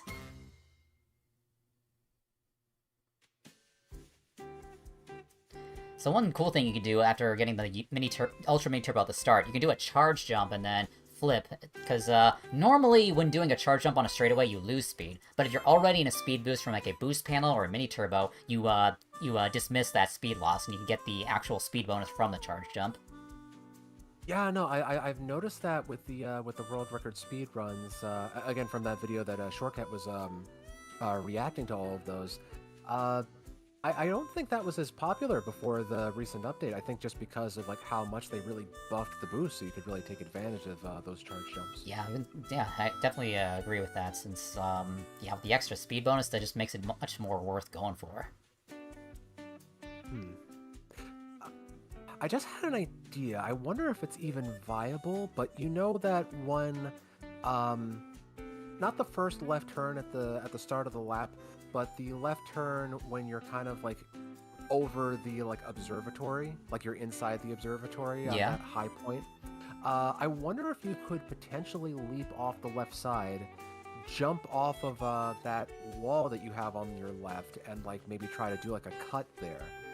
I think I've tried that, but I think it like counts you out of bounds. You try to wow the outer wall for that. I think it. Oh, I think does it? either that or you don't stick to that wall. I think that wall is programmed to not make you stick to it, from what I remember. Oh, that's unfortunate.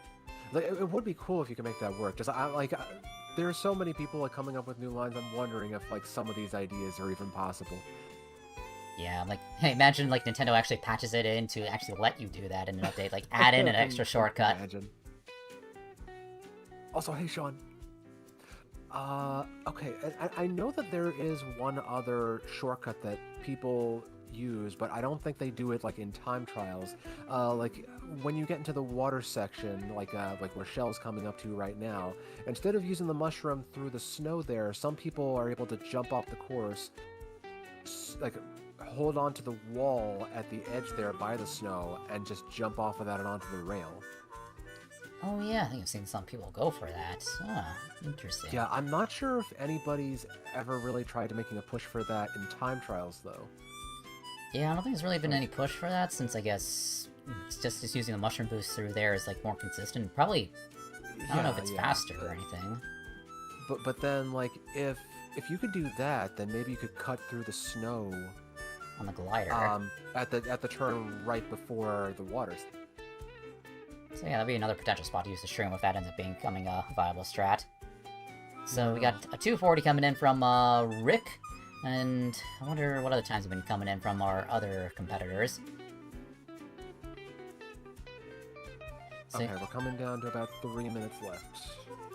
looks like we got Matt on and Salty on the Real Racer, making the switch to the optimal combo for this course.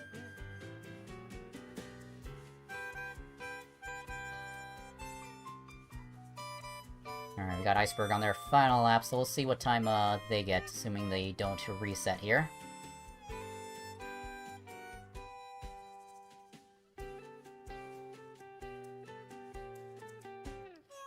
Well, the thing that just felt so weird about driving this course this first time is like going wide for these boost rings, because it's like, oh, those are so wide, they're not going to make a difference. But no, turns out going wide is actually faster.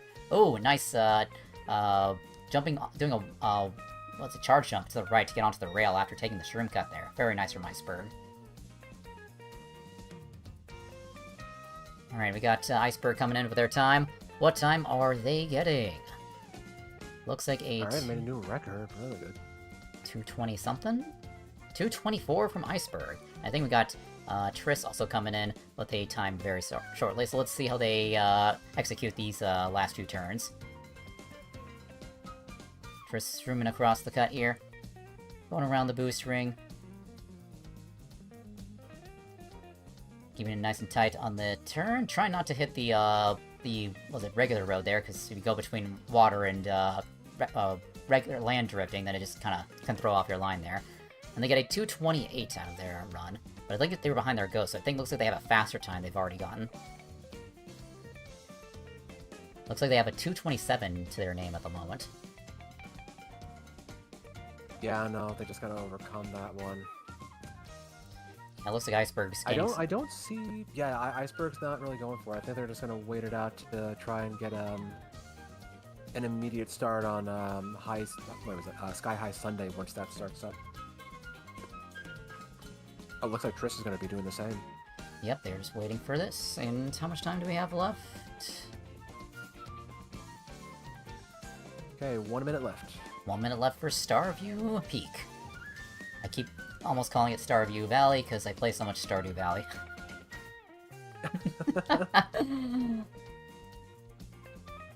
Alright, Salty I keep coming in. hearing really good things about that game too. Oh yeah, it is a lot of fun. And if you like farm sims or like, yeah, life simulators, that's definitely a good one.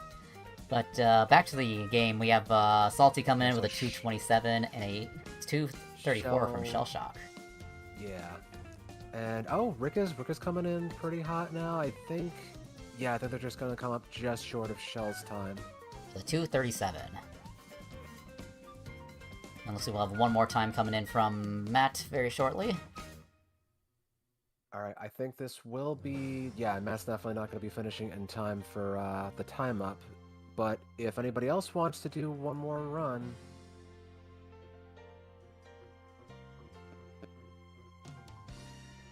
Alright, that's it. That's a 2:29 Sunday. from Matt. Alrighty, so for Sky High Sunday, we have Wario on, I gotta look up the name of that cart, but it's like, yeah, the red speedster cart, which I think has the same stats as, like, the B-Dasher, I believe. Yeah. So... Seriously, just, like, I've from the video, I noticed that, like, apparently the world record increased by, like, 3 seconds for this, which is pretty crazy, considering, like... A lot of other courses, like, there's really not as much going on, I think, with, like, some of the stunt potential, but, like, pretty big jump for world record. Yeah, where a lot of the time saves, like, besides, like, the update coming in, like, we've seen, like, the charge jump from the Ultra Mini Turbo, and also I think they're hopping onto the wall, the inner wall at the end of the course, like, sooner by, jumping off the brown ramp onto the wall. Yeah, trying to get as low as possible. Really risky, but definitely worth it. Alright, looks like Iceberg hasn't quite started on Sky High just yet. Definitely want to get going soon. You know, Triss has a pretty nice start of that one, just going left and right between the rail and the platform. Yeah. Nice line there. Yeah, if you do a left, left or right hop off the rail, like for the little hump on the jump section here, you can get like much less airtime to go even faster. Yeah. Oh, that is a really good line for Triss. Yeah, very nice wall ride there. If you hop off the wall at the right time, you can like keep getting some boosts, and if you do it low enough, you can like cut off the little like gap that's at the bottom of the wall to like do a wall, like it's a shortcut within a shortcut. Exactly. Alright, Shell Shock's on their final lap, so we'll see a time come in from them very soon. They don't have Shroom here to take the shortcut. I wonder if they fell off at any point and lost their Shrooms. Matt's looking at a ghost time trial, so it looks like... looks like that's our friend MMG Mike. Okay, so let's see. Oh wait, did Triss fall off? Triss must have fallen off the map at the very last corner. That's unfortunate. Yeah, when you are that low to the wall, there's a bigger risk of falling off the course. Like, I looked away just to see what Matt was looking at for 1 second. I'm like, wait, what happened to Triss? Okay, 5 minutes left on the clock, just about. And we have a submission coming in from Shell Shock, who is at 2:16 at the moment. Looks like Salty's going for the rail strat at the start, yes. At the start of the race, the world record will go for the rail to get the early coins to get some speed up, and then laps 2 and 3 on, they'll be taking the glider.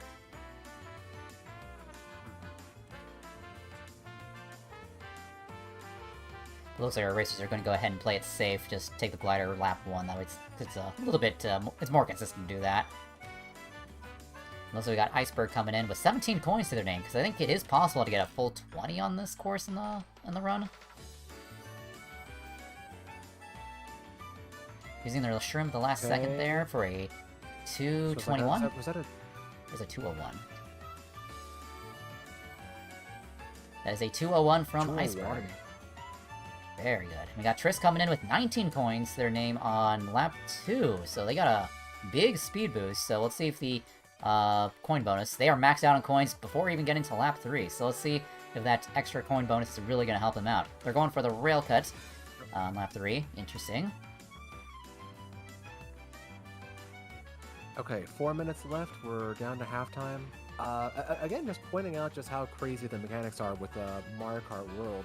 Just like the layout of this course isn't really that complicated. It's just basically like one big oval with like some stunts here and there. In the original in Mario Kart 8 Deluxe, there wasn't a whole lot going on. You just stunted, just try to stay on the inside of the turns, and just try not to have too much airtime. But with this game, there's just so much going on with the wall rides. Again, not taking too much air, just taking the inside of the turns, using your wall rides.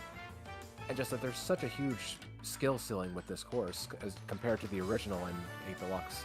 Yeah, like this track had a huge glow up, and like it's from like the most recent game. And usually when a Mario Kart comes in with a track from like the previous game, you don't see too many changes to this. But like this feels like a course that was designed for Mario Kart World first, before Mario Kart 8 Deluxe and Tour. Yeah, no, honestly, I think that's the vibe that a lot of people got when it was first announced in 8 Deluxe, that it felt and kind of looked like it was a course that was still in progress. Yes, very, very true. Yeah, even though it was still a fun course in 8 Deluxe. Oh, we have a 202 coming in from Salty. That's just behind Ice's 201. 201, yeah. Yeah, they're still rocking the Real Racer from the previous course. Okay, and it looks like Shell...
like 6-7 seconds of each other, which is pretty wild.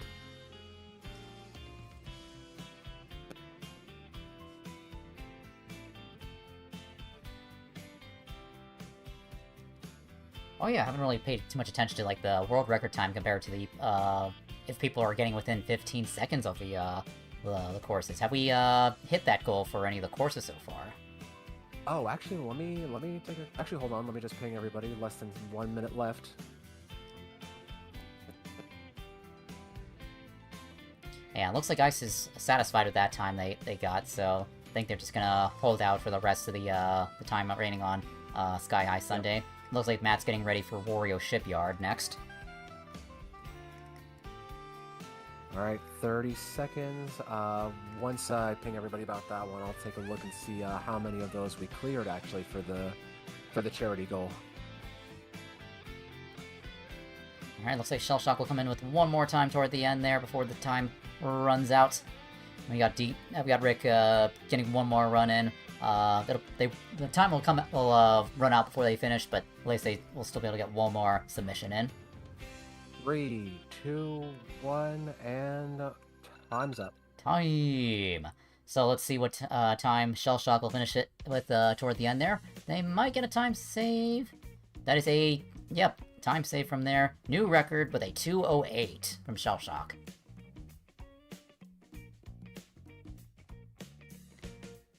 Alright, looks like our racers are beginning with Wario Shipyard next. So, looking at the information for this course, the world record is a Bowser on a real racer, which makes sense because this is a very water-heavy course. Though, Yeah, no, and you do not want to spend. You want to spend as little time in the water as possible. As Yeah. hard as that may sound. with the shortcuts on this course, you actually are going to be skipping out on a lot of that water. So we'll see how many the shortcuts our competitors will be going for. Because there's one at the start where you do a charge jump off the ramp and hit a tree to cut off the upper wall. We do have a last minute 2:11 coming in from Rick on Sky High. Ooh, All nice right, for all right. landing the tree Slowly but bounce. surely. Ooh. You know that one cut right after the rail jump is just such a pain to like try and nail consistently. I am not confident enough to like get that jump off of the pole in the sand there. Yeah, I just take the mushroom cut there and try not to drift in the water after that. yeah, it's kind of weird. Like if you drift too early, like it doesn't give you like the drift there to drift through that, and you just get sent pretty wide. And if you do drift, like and then release your mini turbo too early in the water, then you lose a lot of speed from that. So you like gotta like hold your drift until you get out of the water, then release your mini turbo. Yeah. Alright, you got Ice landing the pole cut again. Landing into, yeah, getting a decent landing there, bonking the wall there unfortunately, but it's still only the first lap for them. Triss going off the wall to miss the tree unfortunately, but even if you miss the tree and hit the wall like normally there, like you're still getting a good time save over those like going wide around there. Now, I haven't seen Iceberg's time on this one online, but in our friend group here in the Madness server, I think Salty is the one who actually has the best time of all of us on here. But that was before the big update. Gotcha. So definitely keep an eye on them. We do have two of our competitors using the real racer, which will definitely help them out on this course.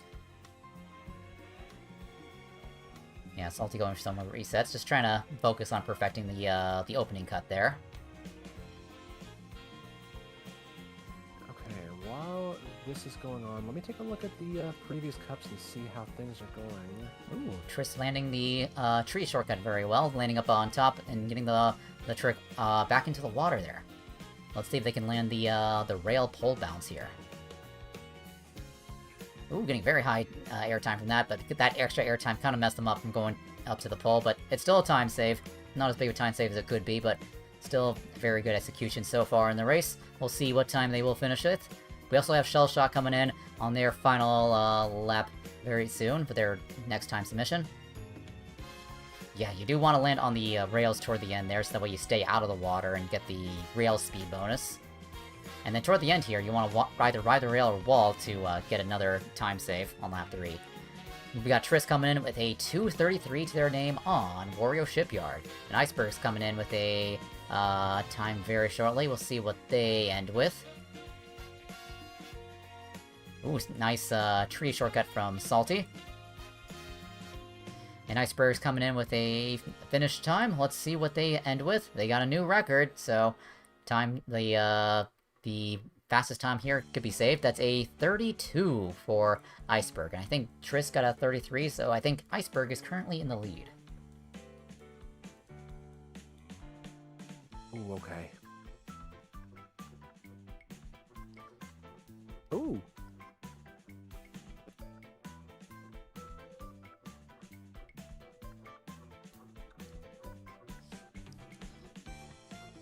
Got Rick in there on their final lap, still with 2 shrooms left, so they could still take like maybe 2 shortcuts on here and make up from the last time from not using their shrooms earlier. Alright, I do need to check if some of the times that were entered are accurate, but yeah, no, at this point, none of the courses have actually been cleared by everybody for the 15-minute But 15-minute for the 15-second goal. I see. Yeah, but we do have a lot of them where like at least one like have cleared it. So we do have some money going towards the charity for this. That's very good. And chat, I have pinned it to the YouTube chat. I need to pin it to the Twitch chat as well. But there is a charity. There is a charity page for the Children's Hospital of Philadelphia if you guys want to support a good cause. So click the link there if you want to donate. Yes. Like on top of this, just being like a fun little competition, just to see like if we can just improve together as friends. It is also for a very good cause. Mm-hmm. We are, I think, at around $3,500 for the year right now. We're trying to hit a goal of $4,000 raised for the year. So any amount helps, and also I believe it's $15, I think. If $15 is donated, I believe you are in the raffle for a Switch 2 system. So definitely consider that. Yeah, definitely donate if you'd like to have a chance. Like, $15 for a Nintendo Switch 2? That's a great deal. Yeah, no, exactly. And also for every $50 raised, there will be a special wheel spin for future Mario Party Madness sessions hosted by our friend Clark. Definitely go check out his streams also. I'll put a shout out in my chat right now. It's Clark's Madness if you guys want to check his stuff out. Great streamer, great friend, always streaming for a great cause. Yeah, there's a link for our chat. Alright, anyway, back to the races. We do have Triss coming in with another time. Behind their Ghost, so it looks like this won't be a time save, but they come in with a 2:31 on there. So what's their current PB on this course? It is a 2:30 from Triss. I'm not sure if that was from during this tournament or from beforehand, but it's either 31 or 32 or 30 from Triss at the moment. Rick going up on the cannon to get the boost panel, landing onto the wide boost panels up there to make up a little bit of time loss from going wide. Shell Shock coming in for a time of 1 minute left. A 41 with 1 minute to go, so everybody's definitely going to want to get their time submitted ASAP.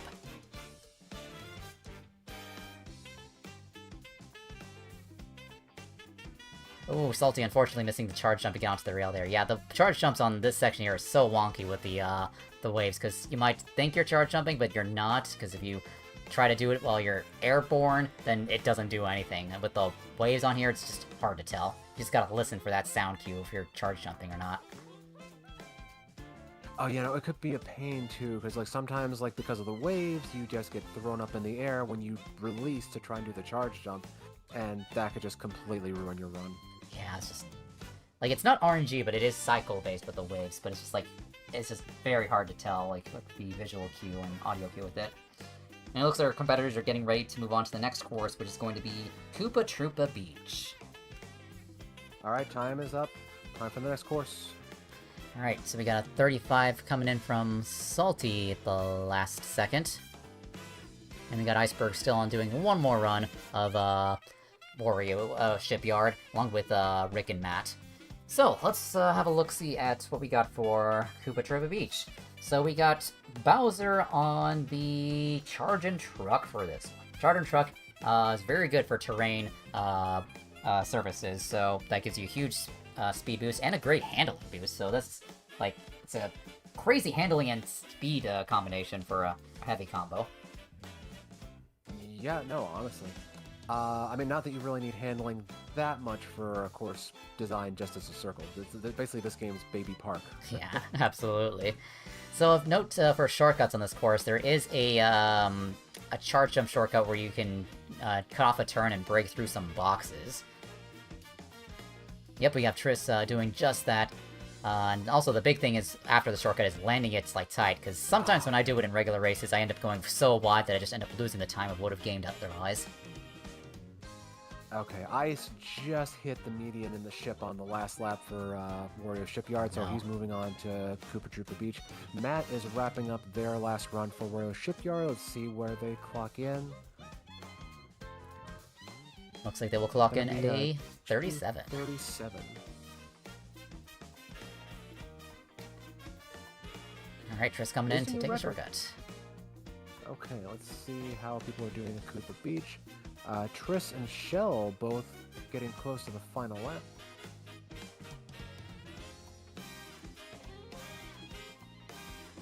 Looks like we got Salty coming in. Oop, taking the shortcut a little bit wider there instead of going for the charge jump.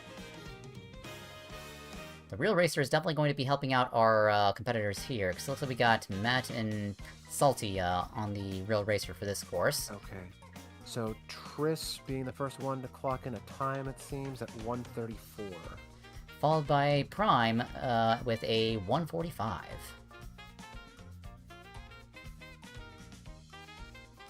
Alright, got Salty entering their final lap. No shrooms left of their name, but they've used their shrooms earlier, so let's see how that plays out for them on their time coming in. Hitting a bit of off-road, unfortunately. And we got Iceberg coming in at their 4th lap.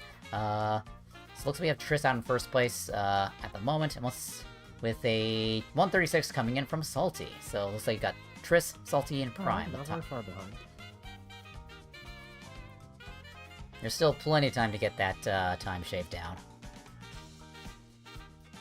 Okay, we are coming down to 5 minutes left. Still plenty of time to get the runs in. This is a very quick course, so these guys have lots of time for attempts. Okay, see, Iceberg making a car change. I mean, you don't really need the blooper car for a course like this, honestly. Yeah, like blooper cart's actually going to be like slowing you down since like it has very bad terrain and water strats. It's like it's good on land, but like yeah, with this track being pretty much only terrain, like yeah, you are slowing yourself down by using the baby blooper.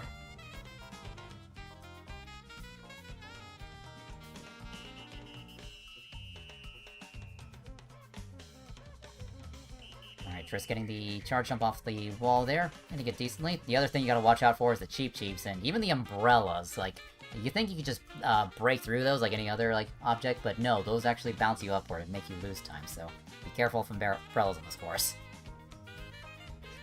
Yeah, no. Normally on like in other courses, like you wouldn't really mind that, because you could make some pretty deep cuts into a course for something like that, but with this one, there really isn't that much. You just have some grass, but yeah, it's not very good for you on this particular course. Mm-hmm. I did see we got a 1:41 coming in from Rick earlier, so we got another time on the board. Triss getting a 1:34, almost beating their PB there. Yeah, I think it is a slight improvement from their first run. Oh, very nice shortcut from Matt. Able to put in a trick there and get another speed boost after the landing.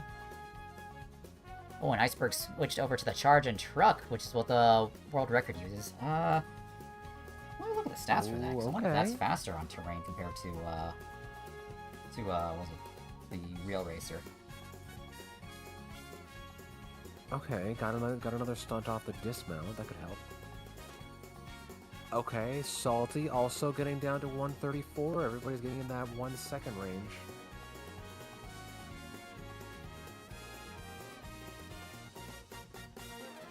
Alright, just under 3 minutes now. Yeah, the charge and truck does have a bigger terrain bonus than the Real Racer over the Real Racer. So, yeah, very good combo choice from Iceberg there.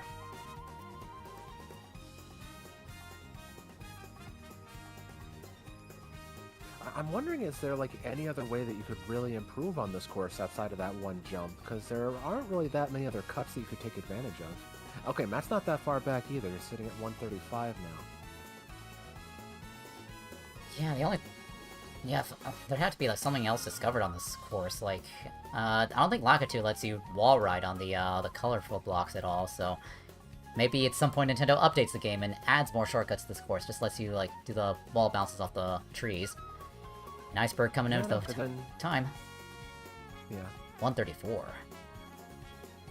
Because you can just kind of weigh your options, like which cut is going to be more advantageous to you. Also, just based on like coin counts, yeah. Alright, so less than 2 minutes left. We're getting close to the end of this before we move on to Faraway Oasis, which is going to be a really exciting course because some of the cuts that you have on that one, that is a really exciting one. Probably one of my favorites in the game, honestly. Yeah, that's going to be a very hype track to watch. We got Salty switching over to the charge and truck to get that speed bonus, so that can be a nice way to shave off some time off your record with a combo switch. Okay, Rick getting a time in there, slowly but surely improving.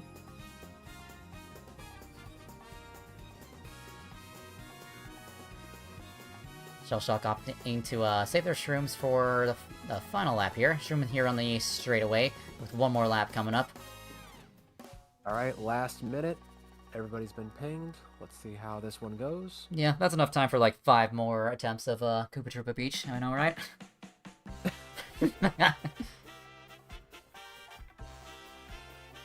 To be completely honest, when they announced the name of the course, I thought they were bringing back the one from N64. Yeah, I think I would have preferred to have that one over this one, even though they're layout-wise they're pretty similar. It's just like, I don't know, like with all the crazy tracks in this game, it's like they brought back this one. Yeah, no, and then like at least with the other one, you have like the dynamic aspect of being able to like jump off of that moving ramp to get through the cave. At least in the Mario Kart 7 version. Yeah, like that would have been a great strat to have, and would have been nice to see how that would have played out with the wall grinding and rail strats.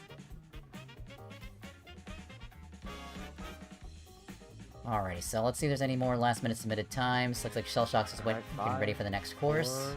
4, 3, 2, 1, and time's up. Alright, Shellshock's getting ready to go to, I think, Faraway Oasis is the next course?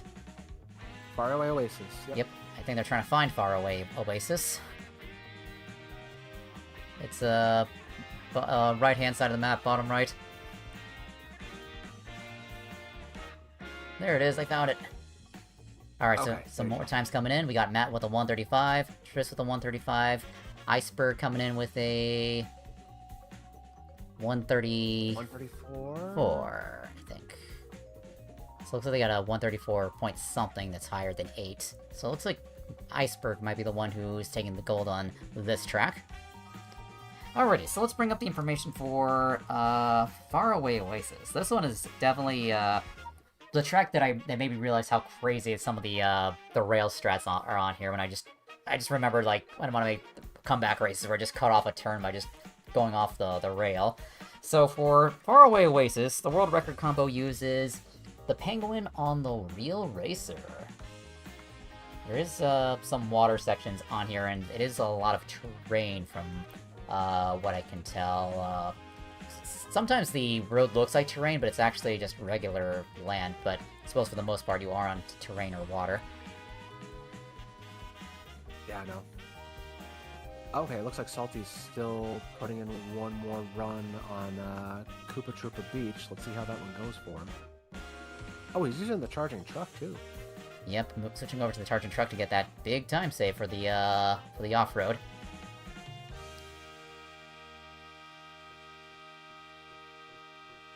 So with Faraway Oasis, after the first big jump, we'll see probably a lot of our competitors hop onto the left rail and then hop onto the sign and then cut off the turn with another left hop. That's like one of the biggest time saves on this course. And then another big time save that we may or may not see here is to, once you get onto the rail in the river, you hop to the right and bounce off the pole to potentially cut off that turn, but it's like a very, very precise cut, since like sometimes the water doesn't launch you high enough. Yeah, no, I don't know how people get that consistently enough to even launch over the grass there. Like I have enough of a hard time just getting on the rail on the right side in general sometimes. Yeah, it's like to get on that rail to begin with, you gotta like do a shake like as soon as you're in the water, because you shake like when you're under the water, like then it'll guarantee a trick once you get out of it. Nice, we're getting onto the rail there. Just flipping to the left there. Very nice cut from there.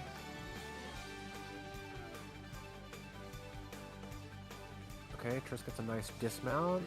Jump off the top. So we got Matt watching over a record just to get an idea of what to do on this course.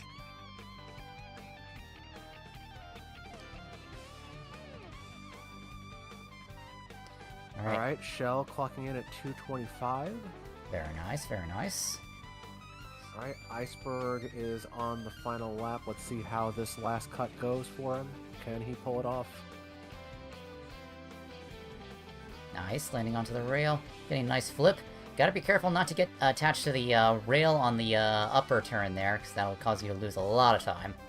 Ooh, okay, he skips the ramp there. I do understand the desire to not have a lot of airtime, but it would have been nice to maybe have like the extra coins. I know sometimes it doesn't matter that much in this game though.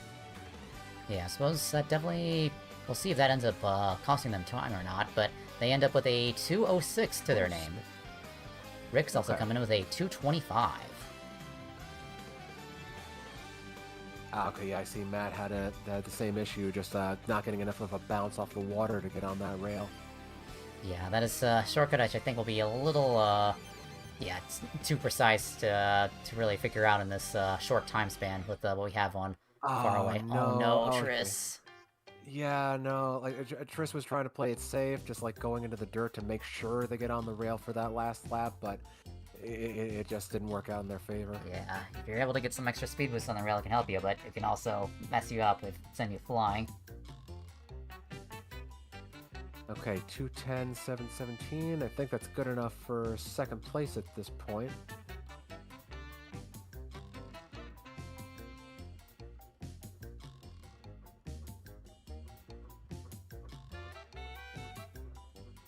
Okay, let's see how Salty's doing on this next lap. Okay, we're down to about 3 minutes left. Let me ping everybody. Yep, 3 minutes to go. Still time for one more full attempt and maybe a few resets here and there, so still a little bit of stuff to do.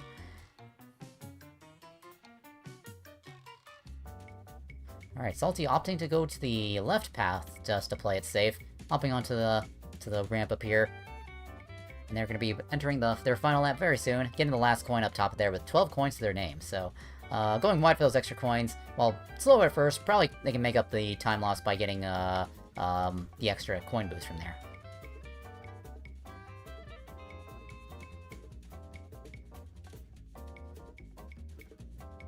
Salty entering their final lap with a break on their second, and Iceberg still in the middle of their second lap, going for the left rail hop off the sign and missing the jump from there. That's unfortunate.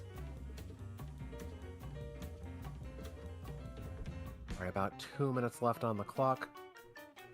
Since we're getting close to the end of these runs now before the 30-minute callback, I wonder what courses these guys are going to be prioritizing for that stage, for that late stage of the game tonight. Yeah, we may see a lot of people going back to the Mushroom Cup to improve their times, because I see Triss did dominate in that course, and some of our players in like second through third didn't do so hot on that cup. So I think that's where we'll see a lot of revisits. Yeah. Okay, about a minute and a half left on the clock. We have enough time for maybe not one full attempt, but if anybody needs to do like one more retry, I think they got enough time in for one more.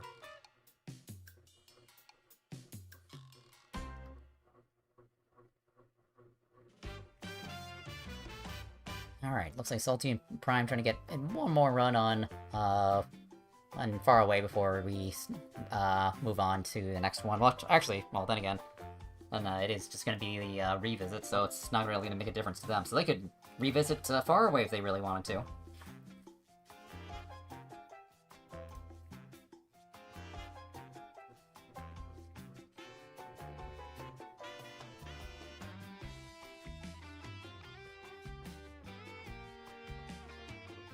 Ah, Salty fell off the course. Oh, that's unfortunate. So, like, I know that you get, like, a little bit more of a boost hopping off onto that sign, but I'm wondering if it's, like, really worth it sometimes. If you get the timing wrong, then your run is just over from that. Yeah, this is definitely, risk if you hit it at just the wrong angle. If you're doing this in an actual race, then you just lose so much time because you just get sent so wide there. You just die. Yeah, because then you're also missing out on the last items. You're throwing that away, and the next item box is when the race is already over. Once we got Iceberg switching over to the real racer, they might be revisiting Far Away Oasis. Time up. Time is up. Get your time submitted for Far Away. Stadium next. Beach Stadium.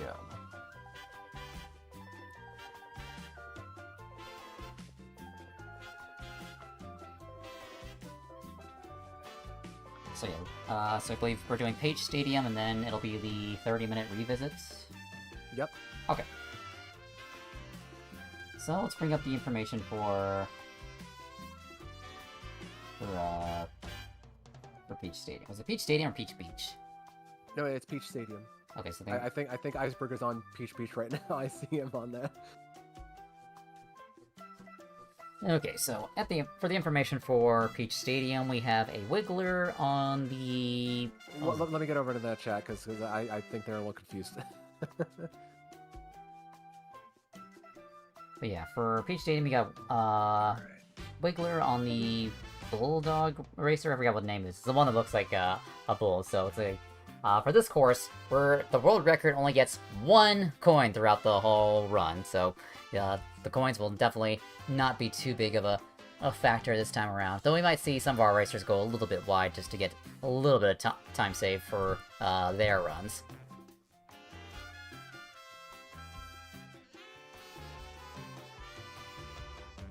Alright, so we already got Shell Shock in their first race. I got the DA pass, got addicted, and just kept grinding it. Got over a second off your time, though. Nice, nice new PB. Yeah, DK pass is definitely a very addictive course to go for. I think my addictive course is definitely Whistle Stop. Alright, so we got Iceberg and Triss already into Peach Stadium. Oh, what happened?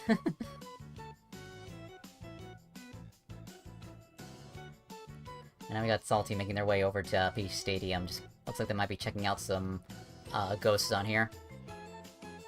Downloading the world record. So, there's been newer strats have been discovered on this course. There's like one at the end where you use the rail to like bounce off some poles and then cut off the first shortcut.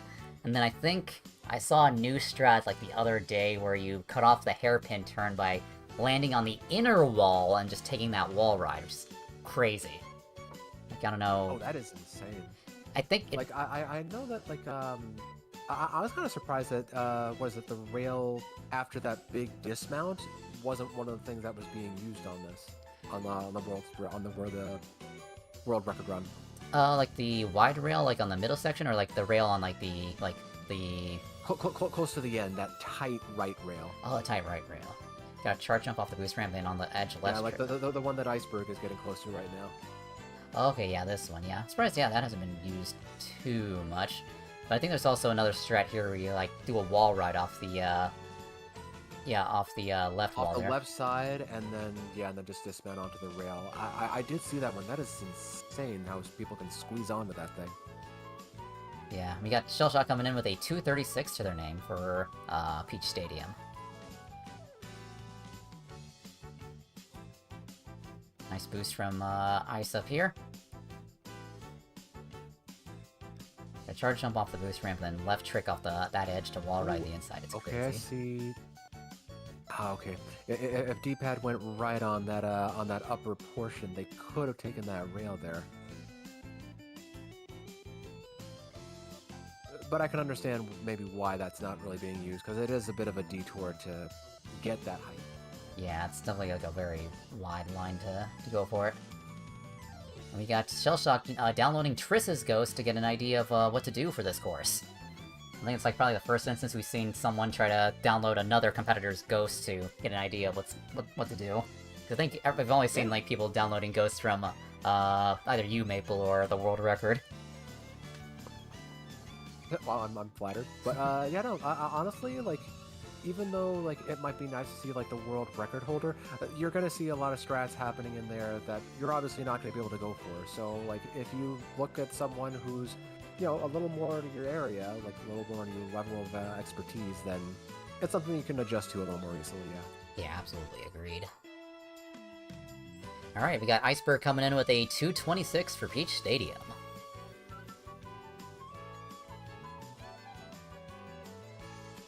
I believe that puts Iceberg in front for... Oh, we got Triss going for the inner wall strat toward the end of the course. Very nice execution there. Okay, 3 minutes. 3 minutes to go. Still time to get some runs in and resets.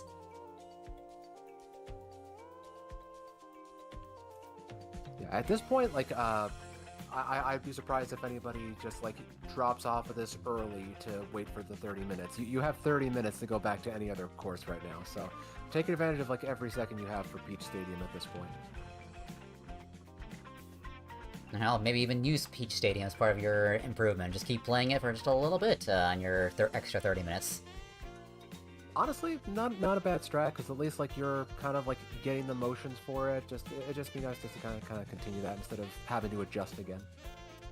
Alright, we got D-pad coming in with a 241.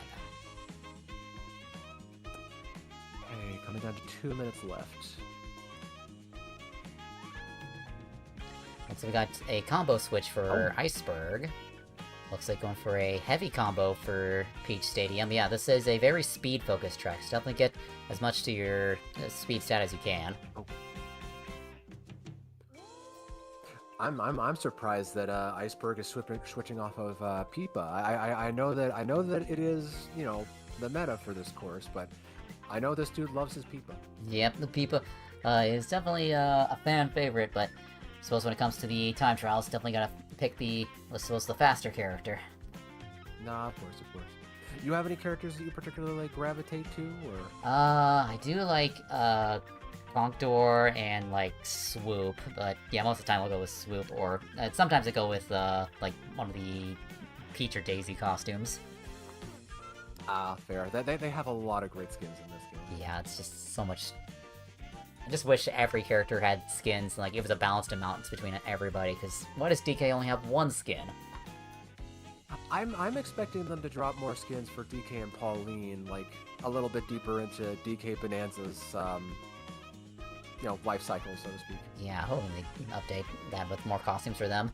We also got a 229 coming in from Matt. Ooh, very nice. Hey, okay, Matt beat the ghost that he was racing against. Mike, I hope you're so proud. Nice, let's go.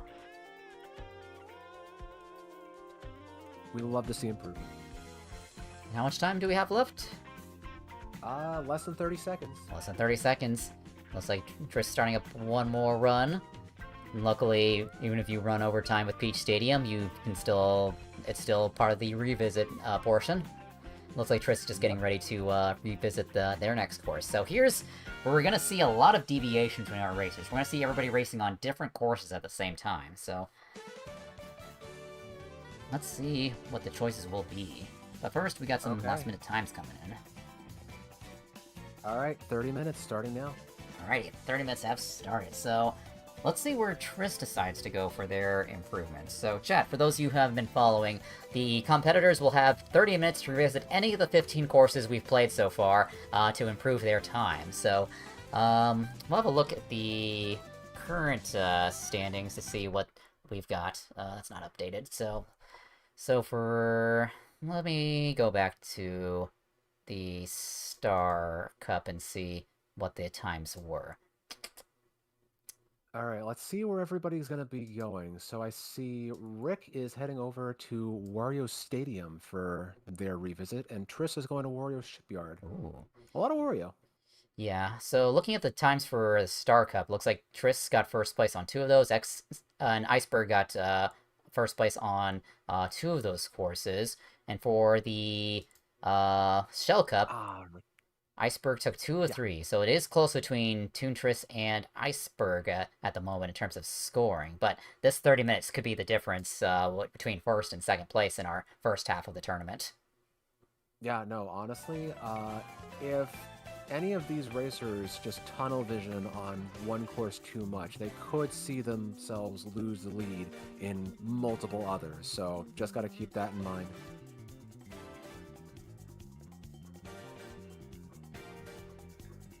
Triss unfortunately missing the rail there. And now looks like Iceberg's finished up their Peach Stadium run with a 225. All right, nicely done. And Salty's revisiting Koopa Troopa Beach.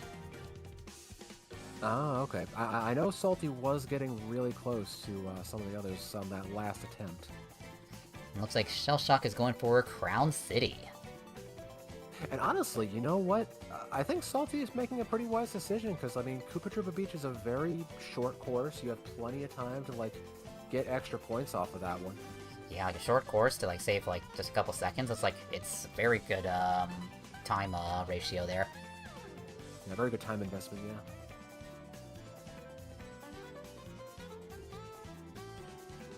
So we'll see what decision Matt and Iceberg make with their revisit. Yeah, I take it they're probably just taking a look at where they're standing on the leaderboard.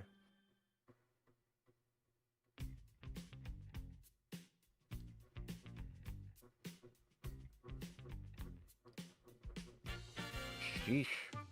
Okay, yeah, no, this is crazy. Iceberg has the lead by 1 point. By 1 point. But Triss actually has the better overall time. Oh, wow. By like just like 1.5 seconds. It is so tight between the two of them. Yeah, that is very, very close. And looks like yeah, Salty does have some points to make up for there. So with Matt 20 points ahead of them. So it is close for third place between Shellshock and Matt at the moment. Yeah, yeah. I'm actually surprised Salty actually doesn't have more points, unless there might have been an issue with the scoring.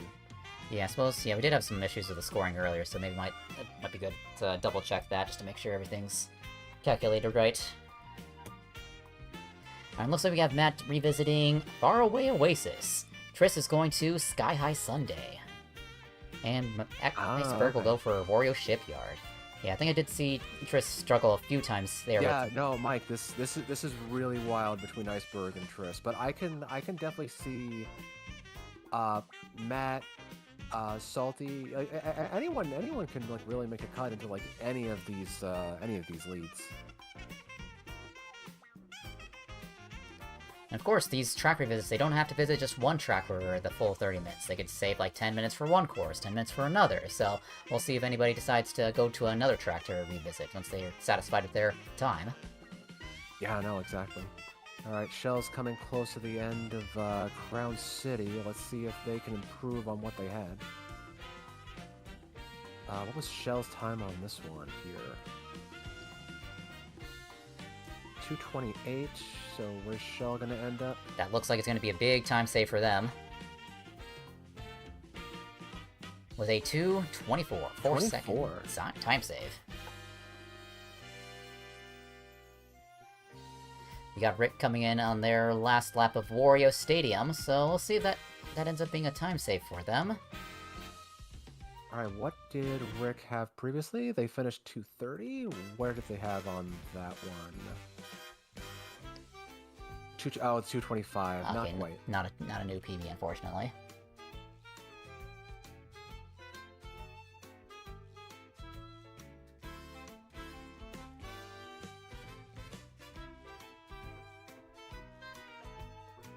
Looks like Triss coming in on their final lap of Sky High Sunday with 20 coins to their name. They're doing a very good job of collecting the coins on this course. That extra speed bonus is really going to make up for lost time from earlier.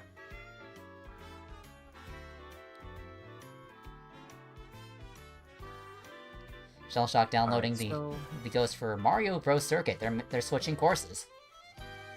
Ah, okay. Yeah, I mean, if they save 4 seconds on one course, they might as well spread out the time save to other courses. Alright, so I see Shell's kind of doing like a similar strat to Matt, but Matt's the only one who I've seen actually just sit back and really like study like their friends' times on that. Very true. And we got Triss getting a 2 minute on Sky High Sunday, which I think puts them in the lead for Sky High, because I think Iceberg maybe had a 2 minute as well, but I don't know how many milliseconds they had. Alright, I do see that Matt got a nice dismount on that side rail for Faraway Oasis, so they could be picking up on this one. Oh, very good. And thank you, Prime, for the raid. I appreciate that. Thank you.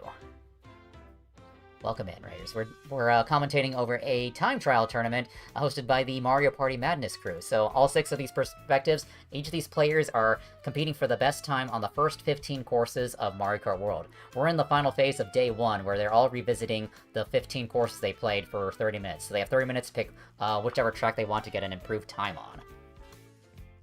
Yep, exactly. And there is still an opportunity for these guys to hit those benchmarks to get within 15 seconds of the world record and, score some more money for the charity that we're running for the Children's Hospital of Philadelphia.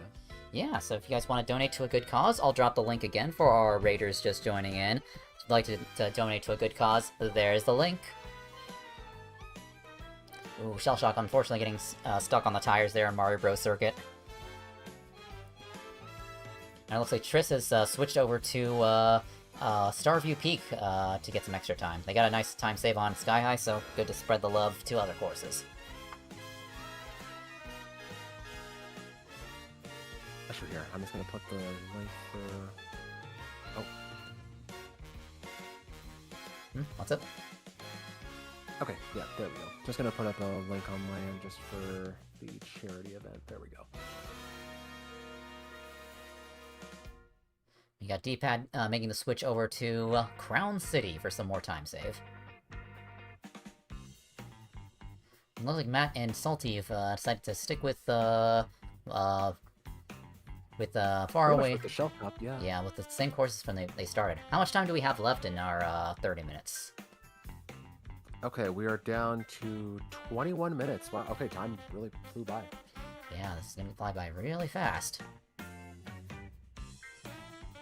Looks like Iceberg's revisiting Wario Shipyard with a super heavy on the Real Racer. Unfortunately, that low handling is going to make that turn a bit tricky to take, but if they can nail that turn, they can really benefit from the extra speed from Bowser. Yeah, I know. Part of me is wondering if Iceberg's desire to like try and get like the perfect combo might be, maybe like overcompensating, maybe just like putting himself in a situation where he's using a combo that he's not really used to. Yeah, that is the risk with switching combos, because yeah, you gotta get used to a new handling and speed style with it, because yes, while it is faster in terms of like the actual like raw data, if you aren't able to make that transition properly, then yeah, that'll end up hurting you longer in the run. Yeah, I know. So we'll see how this plays out. This could get, as tight as it is already, this could get even tighter. We got Triss coming in their final lap of Starview Peak. They are behind their Ghost, so it doesn't look like this will be a new record for them. Every run is a new opportunity to learn. Coming in with a 228.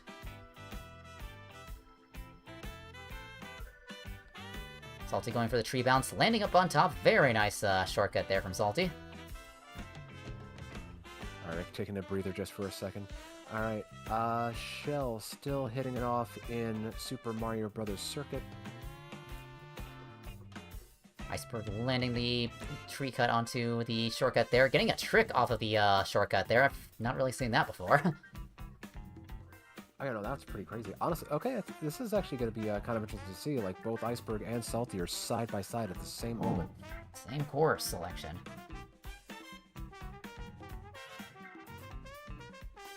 Yeah, they're on the same... Now, for that last pole dismount in Wario Shipyard, isn't it better to try and do a hop to the right so that you have a tighter drift and a faster time getting a mini turbo?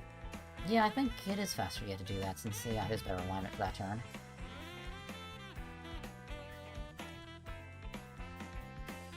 Yeah, though maybe it just depends on like what vehicle you're going with. Like, of course, with the what is it, the real racer? Like, its handling is already a bit low, so it's already going to be pretty easy to build up that boost. Yeah, so you want to compensate by maybe going a little bit wide if you're not used to it. We do have Matt coming in with a new record for Faraway Oasis with a 213. Ooh, okay, so how does that shake up the standings on that one, actually? Also, don't forget to submit your times, racers. You're getting a new time on there. Don't forget to submit it.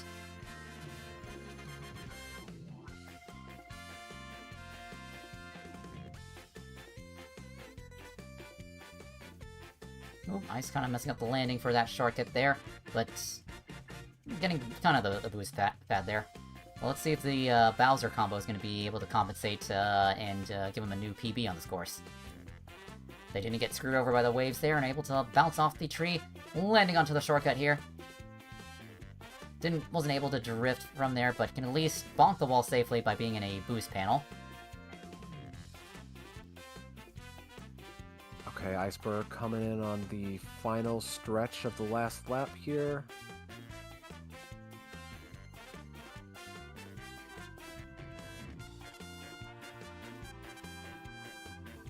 And they get a new All right, record. is that gonna be an overtake? 231. 231. Wait, what was it exactly? 231. 878.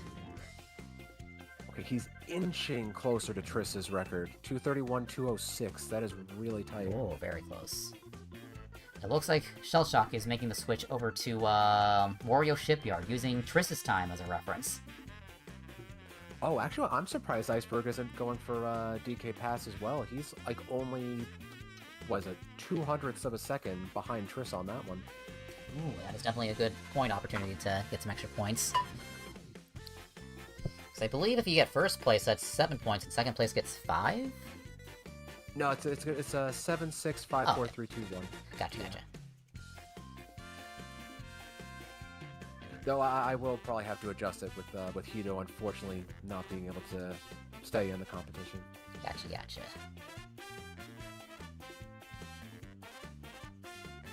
Alright, and Iceberg is making the switch over to Sky High Sunday. Alright, okay, let's see how Triss does at the end of this run for Starview Peak, and it looks like... I think they're ahead of their ghost. It looks like Shell's also heading over to Wario Shipyard. That was a bit popular for our 30-minute run back.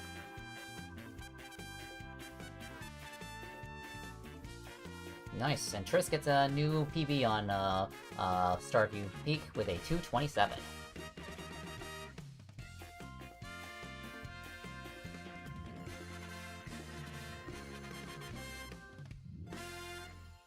And looks like Matt got a new PB on Faraway Oasis. I didn't quite catch the time they got.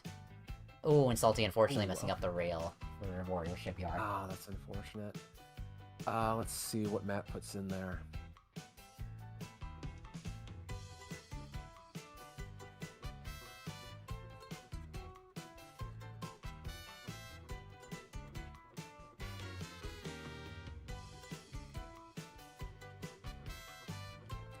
Alright, got Rick coming in toward the end of the Crown City route, using their shroom not on the shortcut. Interesting choice there.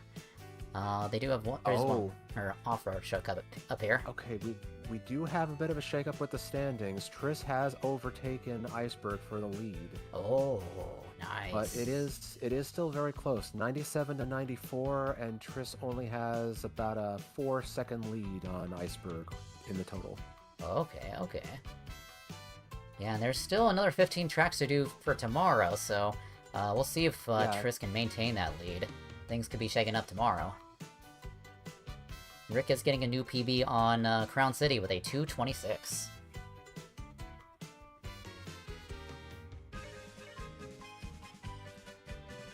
Okay, 226, so...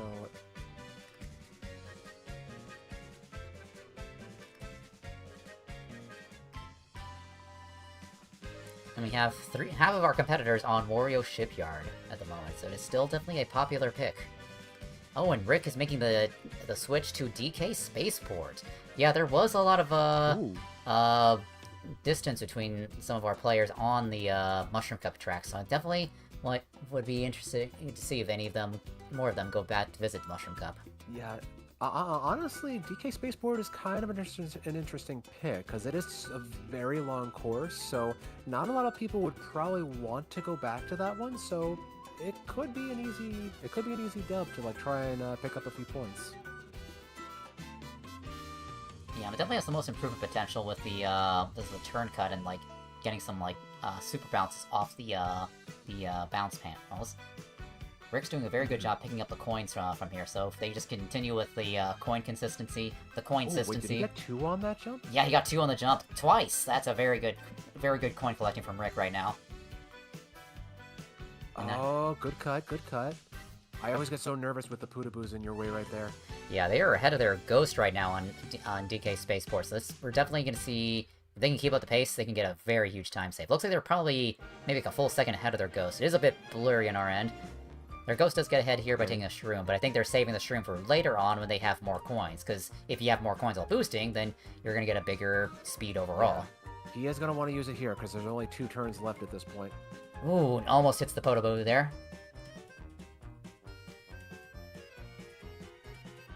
Okay, nice wall jump, coming up to the final corner. Ooh, going for the wall here. That's gonna make hitting this shortcut a little bit harder. Misses out on it because of the wall ride there, but they do have one more shroom, and their ghost probably has used all 3 of their shrooms. So all I gotta do is dodge these barrels. Yeah, just go for the boost.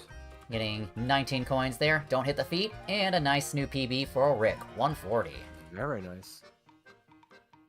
Let's see how much of a time save that was over there. I think that did actually bring him up a little bit on the leaderboard there. Yeah, it's a full second time save. Yeah, that does put him ahead of Shell Shock on that one. Nice overtake there, Rick. Alright, so we got Triss switching over to Shy Guy Bazaar. And we still got Matt, Salty, and Shell Shock on Wario Shipyard. Okay, let's swap over, see how Matt is doing with Wario Shipyard.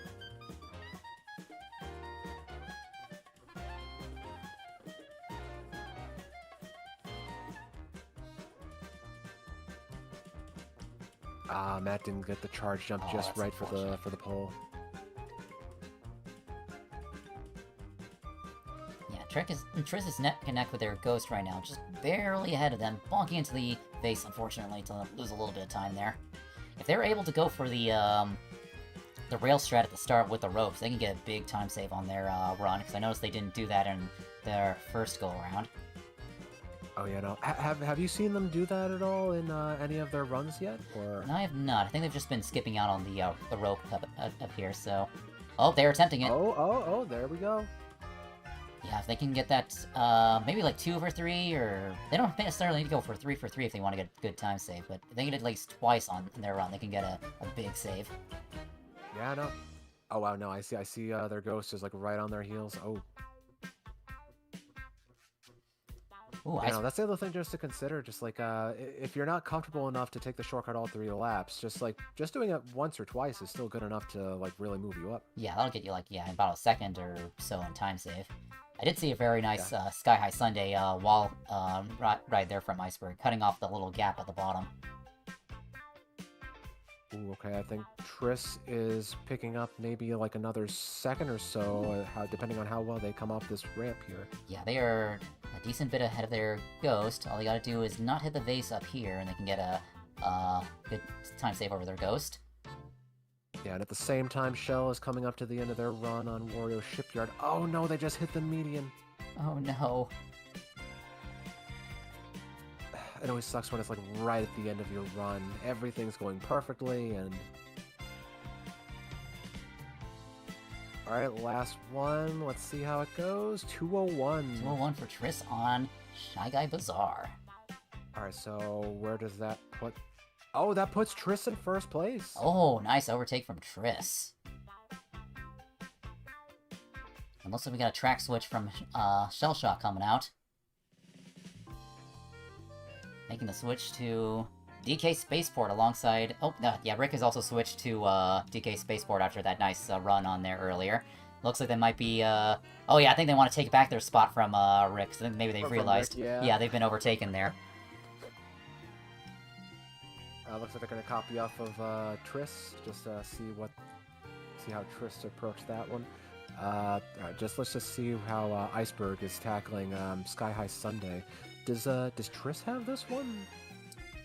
I think maybe Triss has that one. Because I thought Ice had that. No, Triss has that by like less than half a second. Yeah, and Iceberg is staying to the left side on the start here, getting some extra coins. They are. I've been seeing them do some of the ultra mini turbo charge jumps to get an extra time save. Oh, very nice wall ride there. That's like the second time I've seen them do this. I think they're like getting very consistent with the wall ride on Sky High Sunday. So keep that up, and you'll be able to take Triss. And looks like Triss has switched over to Airship Fortress. Ah, okay. You know, I feel like Triss probably doesn't have to go back to Star Cup anytime soon. They have 3 out of the 4 races in that one. Yeah, if he's already in first, then there's not really any point to really go for those courses. I think if any of our other competitors go back to Airship Fortress, they are able to land some of those rail strats. They can definitely get some time save on their ghosts. Yeah, no, so at this point... Oh, wow, actually, Triss and Iceberg have first and second on every course in Mushroom Cup. Oh. In Flower Cup, it's a bit more of a mixed bag. Toon Triss has first in the first two, Salty in Wario Stadium, and Iceberg in Airship Fortress. And then Shell Cup. It's actually I didn't even notice. Salty actually took first on Koopa Troopa Beach. Oh, wow. Yeah, so Salty has Koopa, Iceberg has Far Away, and Triss has Peach Stadium. So that one's a clear split between the three of them. Yeah, let's have a look at the standings at the moment. So, yeah, Triss has gotten a bit of a lead. Their lead's extended to 5 points ahead of Iceberg, and Salty's making their way up the standings. They're only 5 points behind, I'm sorry, I'm looking at the wrong player. We'll have to double-check, like, the point calculations there just to make sure everything's all lined up correctly, but there is still very close between our top two, who've kind of made a break over third place.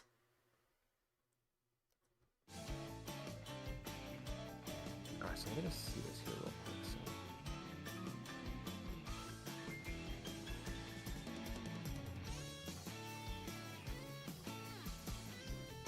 Alright, Shell Shock bouncing across the bounce pads on DK Spaceport, dodging the barrels, landing the triple coin grab there.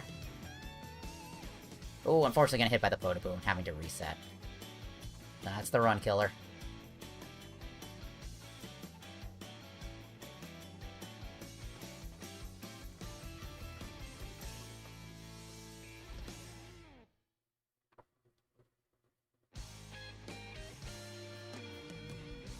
Rick using their shroom very early before they cut up here. If they saved their shroom to use the shortcut there, they could have potentially got a bigger time save there.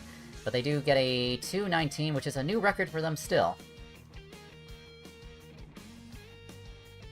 Okay, so yeah, I do need to double check the calculations on some of these because I feel like Salty definitely should be having more points on here. Yeah. Let me check on the formulas here while you commentate. We're down to the last 5 minutes. Let me just ping everybody on Yeah, it's that. 5 minutes, so 5 minutes to go to get those revisits in, and then that will be wrapped up for the first day of Matter of Time here on the Mario Party Madness Crew.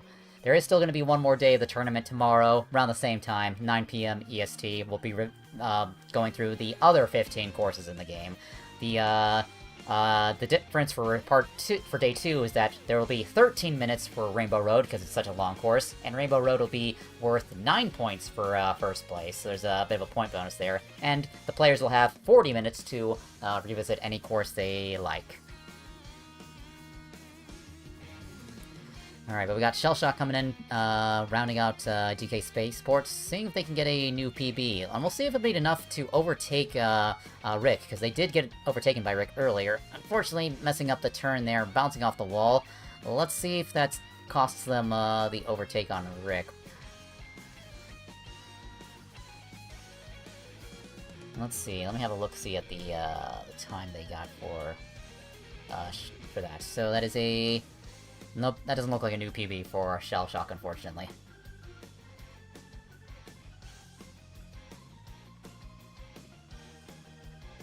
Looks like Triss will be switching over to Wario Stadium.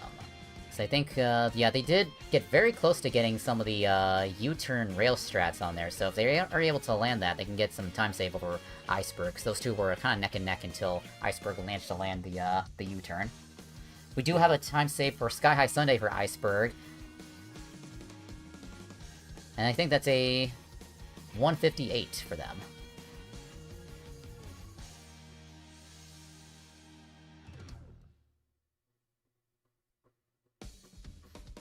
Alright, Salty and Matt still on Wario Shipyard.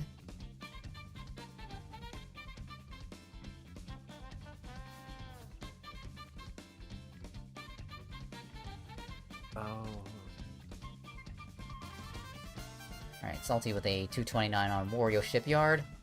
Iceberg is switching courses. Where is he going next? Looks like to... Wario Shipyard. Oh, okay, I see. Okay. Salty and Shell's scores are mixed. Oh, okay. So let me know when these scores are corrected, and then I'll bring up the score count again so we get a... Okay, another look. okay. So now this should be good, yeah. Alright, let's have a look at the current standings again with the correct scores. So yes, it is Toontress in first place with 96 points, Iceberg with 93 points. It's getting even closer between those two, and Salty's about 20 points behind with 72 points in third place. So Matt's got about a 7-point gap between third and fourth place. Yeah. Okay, let's see how everybody's doing real quick. So here, let's swap over to Shell, Rick, and Triss. I see Triss making a push for Wario Stadium. I've never been comfortable enough to make that first dismount on the first turn, jumping a little bit early. Yeah, I'm not been comfortable with that either. I just let the rail guide me to alignment.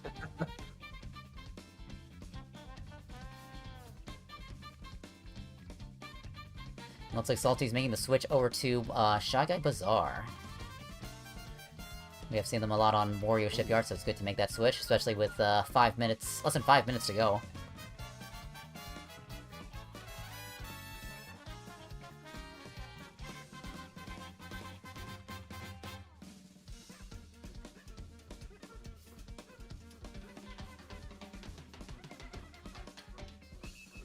Alright, Rick making the switch to Koopa Troopa Beach. Oh, okay. Honestly, close to the end, that's probably one of the better picks to like finish off on. You can make like a last-second surge on this one without anybody being aware of it.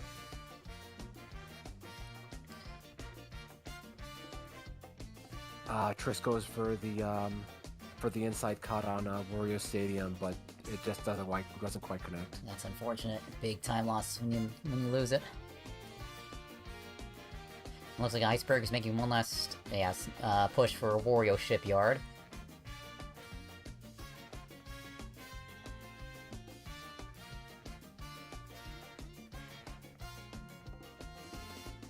Oh shoot. Okay, we're down. Okay, you know what? Since it is a bit last second, I'll give them one more minute. Time is just about up, but we'll give one more minute. Okay. Oh, Triss missing out on the U-turn. They can hit that coin, they can get that speed boost to help them get that cut.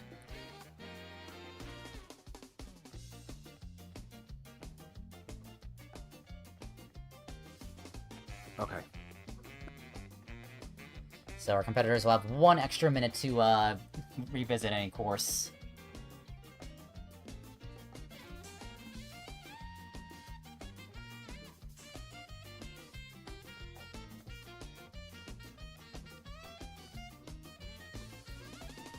Looks like Shellshock's coming in for a new time. Let's see if that's a new PB. Yep, new record for Shellshock with a 140.697.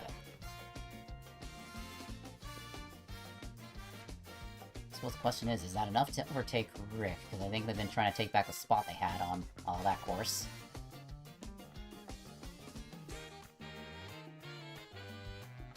Okay, 15 seconds. If anybody wants to start up one more run. Now's your chance.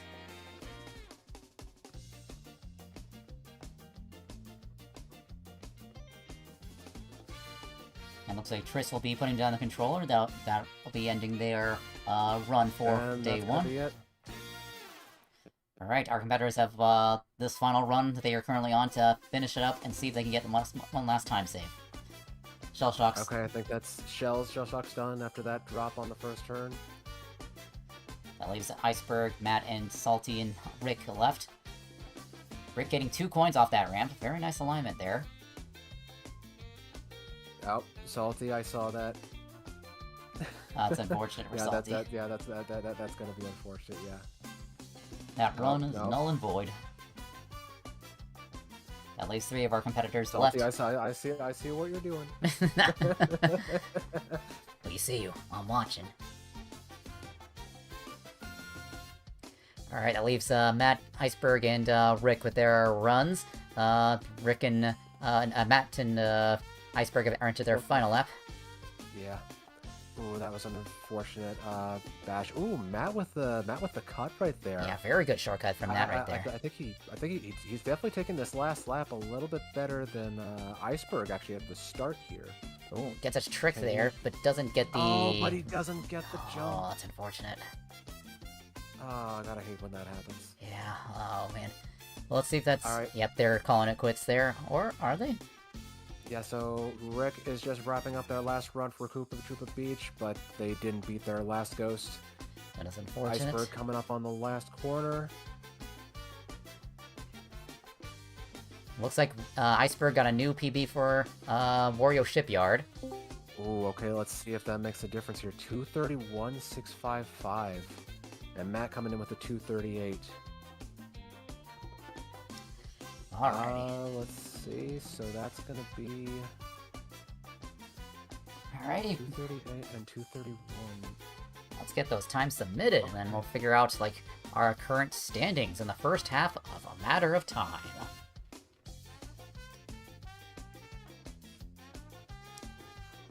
Oh man, there's some crazy stuff seeing all these racers pull off, and we definitely saw some of the racers learning off of each other from there, because we saw like a few people downloading Triss's Ghost to learn from them and like get a nice time save, and so it is yeah, definitely meeting like one of the goals of this tournament is to a bunch of friends coming together, like learning strategies off of each other to help improve the game as a collective. Yeah, no, exactly.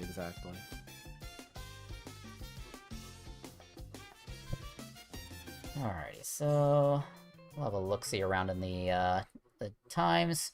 I'm not sure if they've been fully updated just yet. Am I supposed to be here, by the way, or should I? No, go no, back no. to It's okay. live You, stream? Yeah, feel free, You, yeah. you can be here. Yeah. Everybody who's done can come in here. I'll actually ping just for anybody. Fuck. I'm so tired. Yeah, it's Yeah, no, understandable. Salty, For... I'm so sorry You- for the you delay. If you go back and listen to my VOD, and honestly, if you watch it, you'll just see the mistakes that just pile up over and over again just because I'm Oh my fucking God. sleepy. This was tough. Yeah, I know. I do want to watch back your VOD, Salty, because I know that there were some times that you put in where like the format wasn't quite matching up and it wasn't being recorded. I didn't know so you had. yeah, so I do want to try and do that for you and like try and put in like the proper times that you had on those earlier cups. The good news is, well, the bad news is I think all of them matter because I think all of them put me behind Matt, Hello. which I was third in all of them. Hello. Are the scores So- final right now? I will try and check on like some of the different like VOD perspectives, but yeah, this is pretty much final at this point. I Yeah. will admit, there was a very simple error that I had to fix. I had what was it? Shell Shock's name and Salty's name mixed up in a couple of the cells, so Salty's score was showing up for Shell, and Shell's score was showing up for Salty. Wow. no. Okay. Yeah, so So, yeah, so, sure. so Baller. I did fix that. I though. stay It being is robbed. accurate. Yeah. Here, let me just. That's pull a up. close one. Yeah, it is very Yeah, no, close. it is That- really close. There was I do wanna know what the Oh, scores wow. are overall. there was actually a bit of an error that I immediately corrected earlier on in the whole tournament. That when we were in, I forgot what track we were, but I accidentally put the time of the ghost that was ahead of me, and then I fixed the Oh, time yeah. behind. Cheater! Yeah, no, Oh, I feel like shit. yeah, I was just rushing. I was rushing to put the I think time that on was there. Koopa Troopa Beach, if I remember correctly. Yeah, Yeah, it yeah. was Super Salty Troopa made Beach. Salty made a really good push on that one. Honestly. Yeah, that was a Salty, really good I saw push from saw you Salty. really going for that. Yeah, Nice. I said I don't know if it's worth me going back to Koopa Troopa Beach, and I'm sat there like, yeah, please don't. I just because I think Ice, you was saying that like while I was in the middle of my run that got me Koopa Troopa Beach. Well, yeah, I was like, yeah, I can Yeah. improve Koopa Troopa Beach, but do I want to? That's what I was thinking. Like, no one's gonna want to go back to Koopa Troopa Beach, so I'll just pick that one up and then go back to Wario Shipyard. No, honestly, that was a smart decision. I feel like Koopa Troopa Beach was probably one of the better courses for you guys to try to go back to because it's such a small, short course that you could just get your runs in real quick in the 30-minute time and just I go mean, to another one. Yeah. It was the So last one that I question, did. Yeah. it's also after, so terribly dull. No one will want to go Are we back. able to come back to these courses on night 2 for the free like play time or no? No, so night Okay. one is completely locked away from Gotcha. night 2. Let's I good was enough. gonna- Wait, I okay, was I just see gonna the say- scores updated. Oh no, that was for the previous What cup. Never mind. can Okay. can we, if we look into scores right now, do we see like the current final scores for? Oh, yeah, Yes. okay. like, Yeah, night yeah, one? yeah. If you look at scores, you can see the point total and Yep, everything. these are the I current am- standings. Okay, my points look a lot more dire than they are because my night one, I should be third for like all of them. I'm last in one. Yeah, where's and the? Oh wait, there. Oh, yeah, it is. yeah. Okay. Crown City. I was a little surprised by that Oh one. damn. Okay, I didn't. Yeah. Okay, I see what's going on. As the one who had to sneak out of last place about 20 minutes ago, same. I had to, okay, I Maple, swear, like 10 seconds got added to my Crown City time. Maple, I had to go back to Crown City because we did not see the DM that it was time to move to Crown City Yeah. until like much later because it wasn't Halfway posted. through. Halfway through. Yeah. So that I was like in my mind, okay, that's gonna be one of the first tracks I'm gonna correct. Yeah, that's a good call. Yeah, no. Sorry about that. Like, it was like a lot of setup going on still, like kind of behind the scenes, and I Welcome noticed back, like a lot of Bryce. people. I noticed like a lot of people were having a bit of a. There was a bit of confusion with like entering the times in and everything in the first cup, so there were a lot of Yeah. like repairs and stuff that needed to be made. But still, I hope you guys had a good time tonight. I know You did. I know it went really late, but just I know that No, tomorrow's worries. going to be going a lot smoother. We have like the order for everybody to hop in and everything. So I'll just update all the browser sources in our private chat with Mankalore and TJ, and yeah, no, we should be good to go a lot earlier tomorrow. Yeah. I have accepted my place as third. Alright, so do you want me to close the browser source right now since we're already done with night one? Yeah. Yeah, we're pretty much Feel done. free, So feel I'm free. gonna Because I hate to dip out early, but like I gotta wake up in 6 hours. I'm heading out. No, totally go, fine, go, totally Yeah, fine. definitely. Go get your sleep. So, Thanks for hosting, Maple. It was fun. I'll see you tomorrow. Yeah. See you tomorrow. Thanks for Have playing, a great everyone. night. It was a good time. Yep. Yeah, Yeah, very good no, runs it's from fine. all of you. You No, did. It was a lot of fun. Yeah, you all did I'd a great love job. to- Alright, Nice. I'll see you guys later. Alright, later. All right, Take so let's just see who we can raid for the evening. Mangalore, was there anybody that you had in mind actually? Let me look around, see who's live at the moment. Whoever you guys have to raid, like I'm fine with it. Let me just get everything together. I'm dying. My throat's taut. I shouldn't have done 5 hours of Kirby before this. Oh my gosh. Wait, my God. why is your throat dying from Kirby? I thought Kirby would be a calming game. Yeah, but when you talk for 5 hours straight, then you have to do it again for True. another Yeah. 3 hours. Yeah. I wasn't yelling tonight either. It's just I'm tired. Well, I'm so tired. As someone who's been streaming Kirby for the last like 3-ish years, it can absolutely be not a calm time. No, it is not. I mean, That final boss in really the base game. Oh my god. I do have a It streamer really who wasn't- we can Oh, raid. Here, I'll drop it in the wasn't group DM and the and also in the. It I is managed to beat all the levels and I beat the Okay. Or actually, ultimate maybe in Cup EX and shit. maybe just like in the regular like matter of time Oh yeah, I'll drop it. channel in the Mario Party Madness because everybody has. Oh access yeah, to that everybody one, has yeah. access. Yeah. Oh yeah, That's it. yeah. Alright, but yeah, like we are gonna raid someone because Mangalore has somebody for us, so we're gonna see who we're gonna raid. Yeah, I'll be raiding into Mimi. She's a variety streamer, and I'm not sure what she's doing today, but we'll see what happens. She's a very sweet person, so I'll go and give Mimi the raid. Aw. Out of curiosity, are they a fan of Mimikyu, the Pokemon? Because like their name is just so similar. I've never really asked them, so I suppose that might be a question worth asking. Question to ask. Yeah, I'm fine with raiding somebody new too. So yeah. So Yeah. Mimikyu. All right. Yeah, that's actually very similar. All right. I'm gonna close out. I'm gonna deafen. Wait, what is the name for them? Oh, Like, how's it spelled? Oh, I see it in the other one. Yeah, I Okay. dropped it in yeah, the group yeah, at the VC. They're not the VC, the chat in the server. Yeah. I'm dying. Gotcha. Alright, Oh I'll be my back. god. Alrighty. But yeah, thank you all for tuning in. We're going to be back live again tomorrow around the same time, 9 p.m. EST, with Day 2 of Matter of Time. So these are the current standings, but things could change within tomorrow's time frame. So it ain't over yet. I'm trying to be polite right now. Yeah, I'm trying. Really to trying play my too. best. Absolutely trying my hardest. All right. Good night, y'all. All right, good night, everybody. Take care. Good night. Jesus Christ. Mm.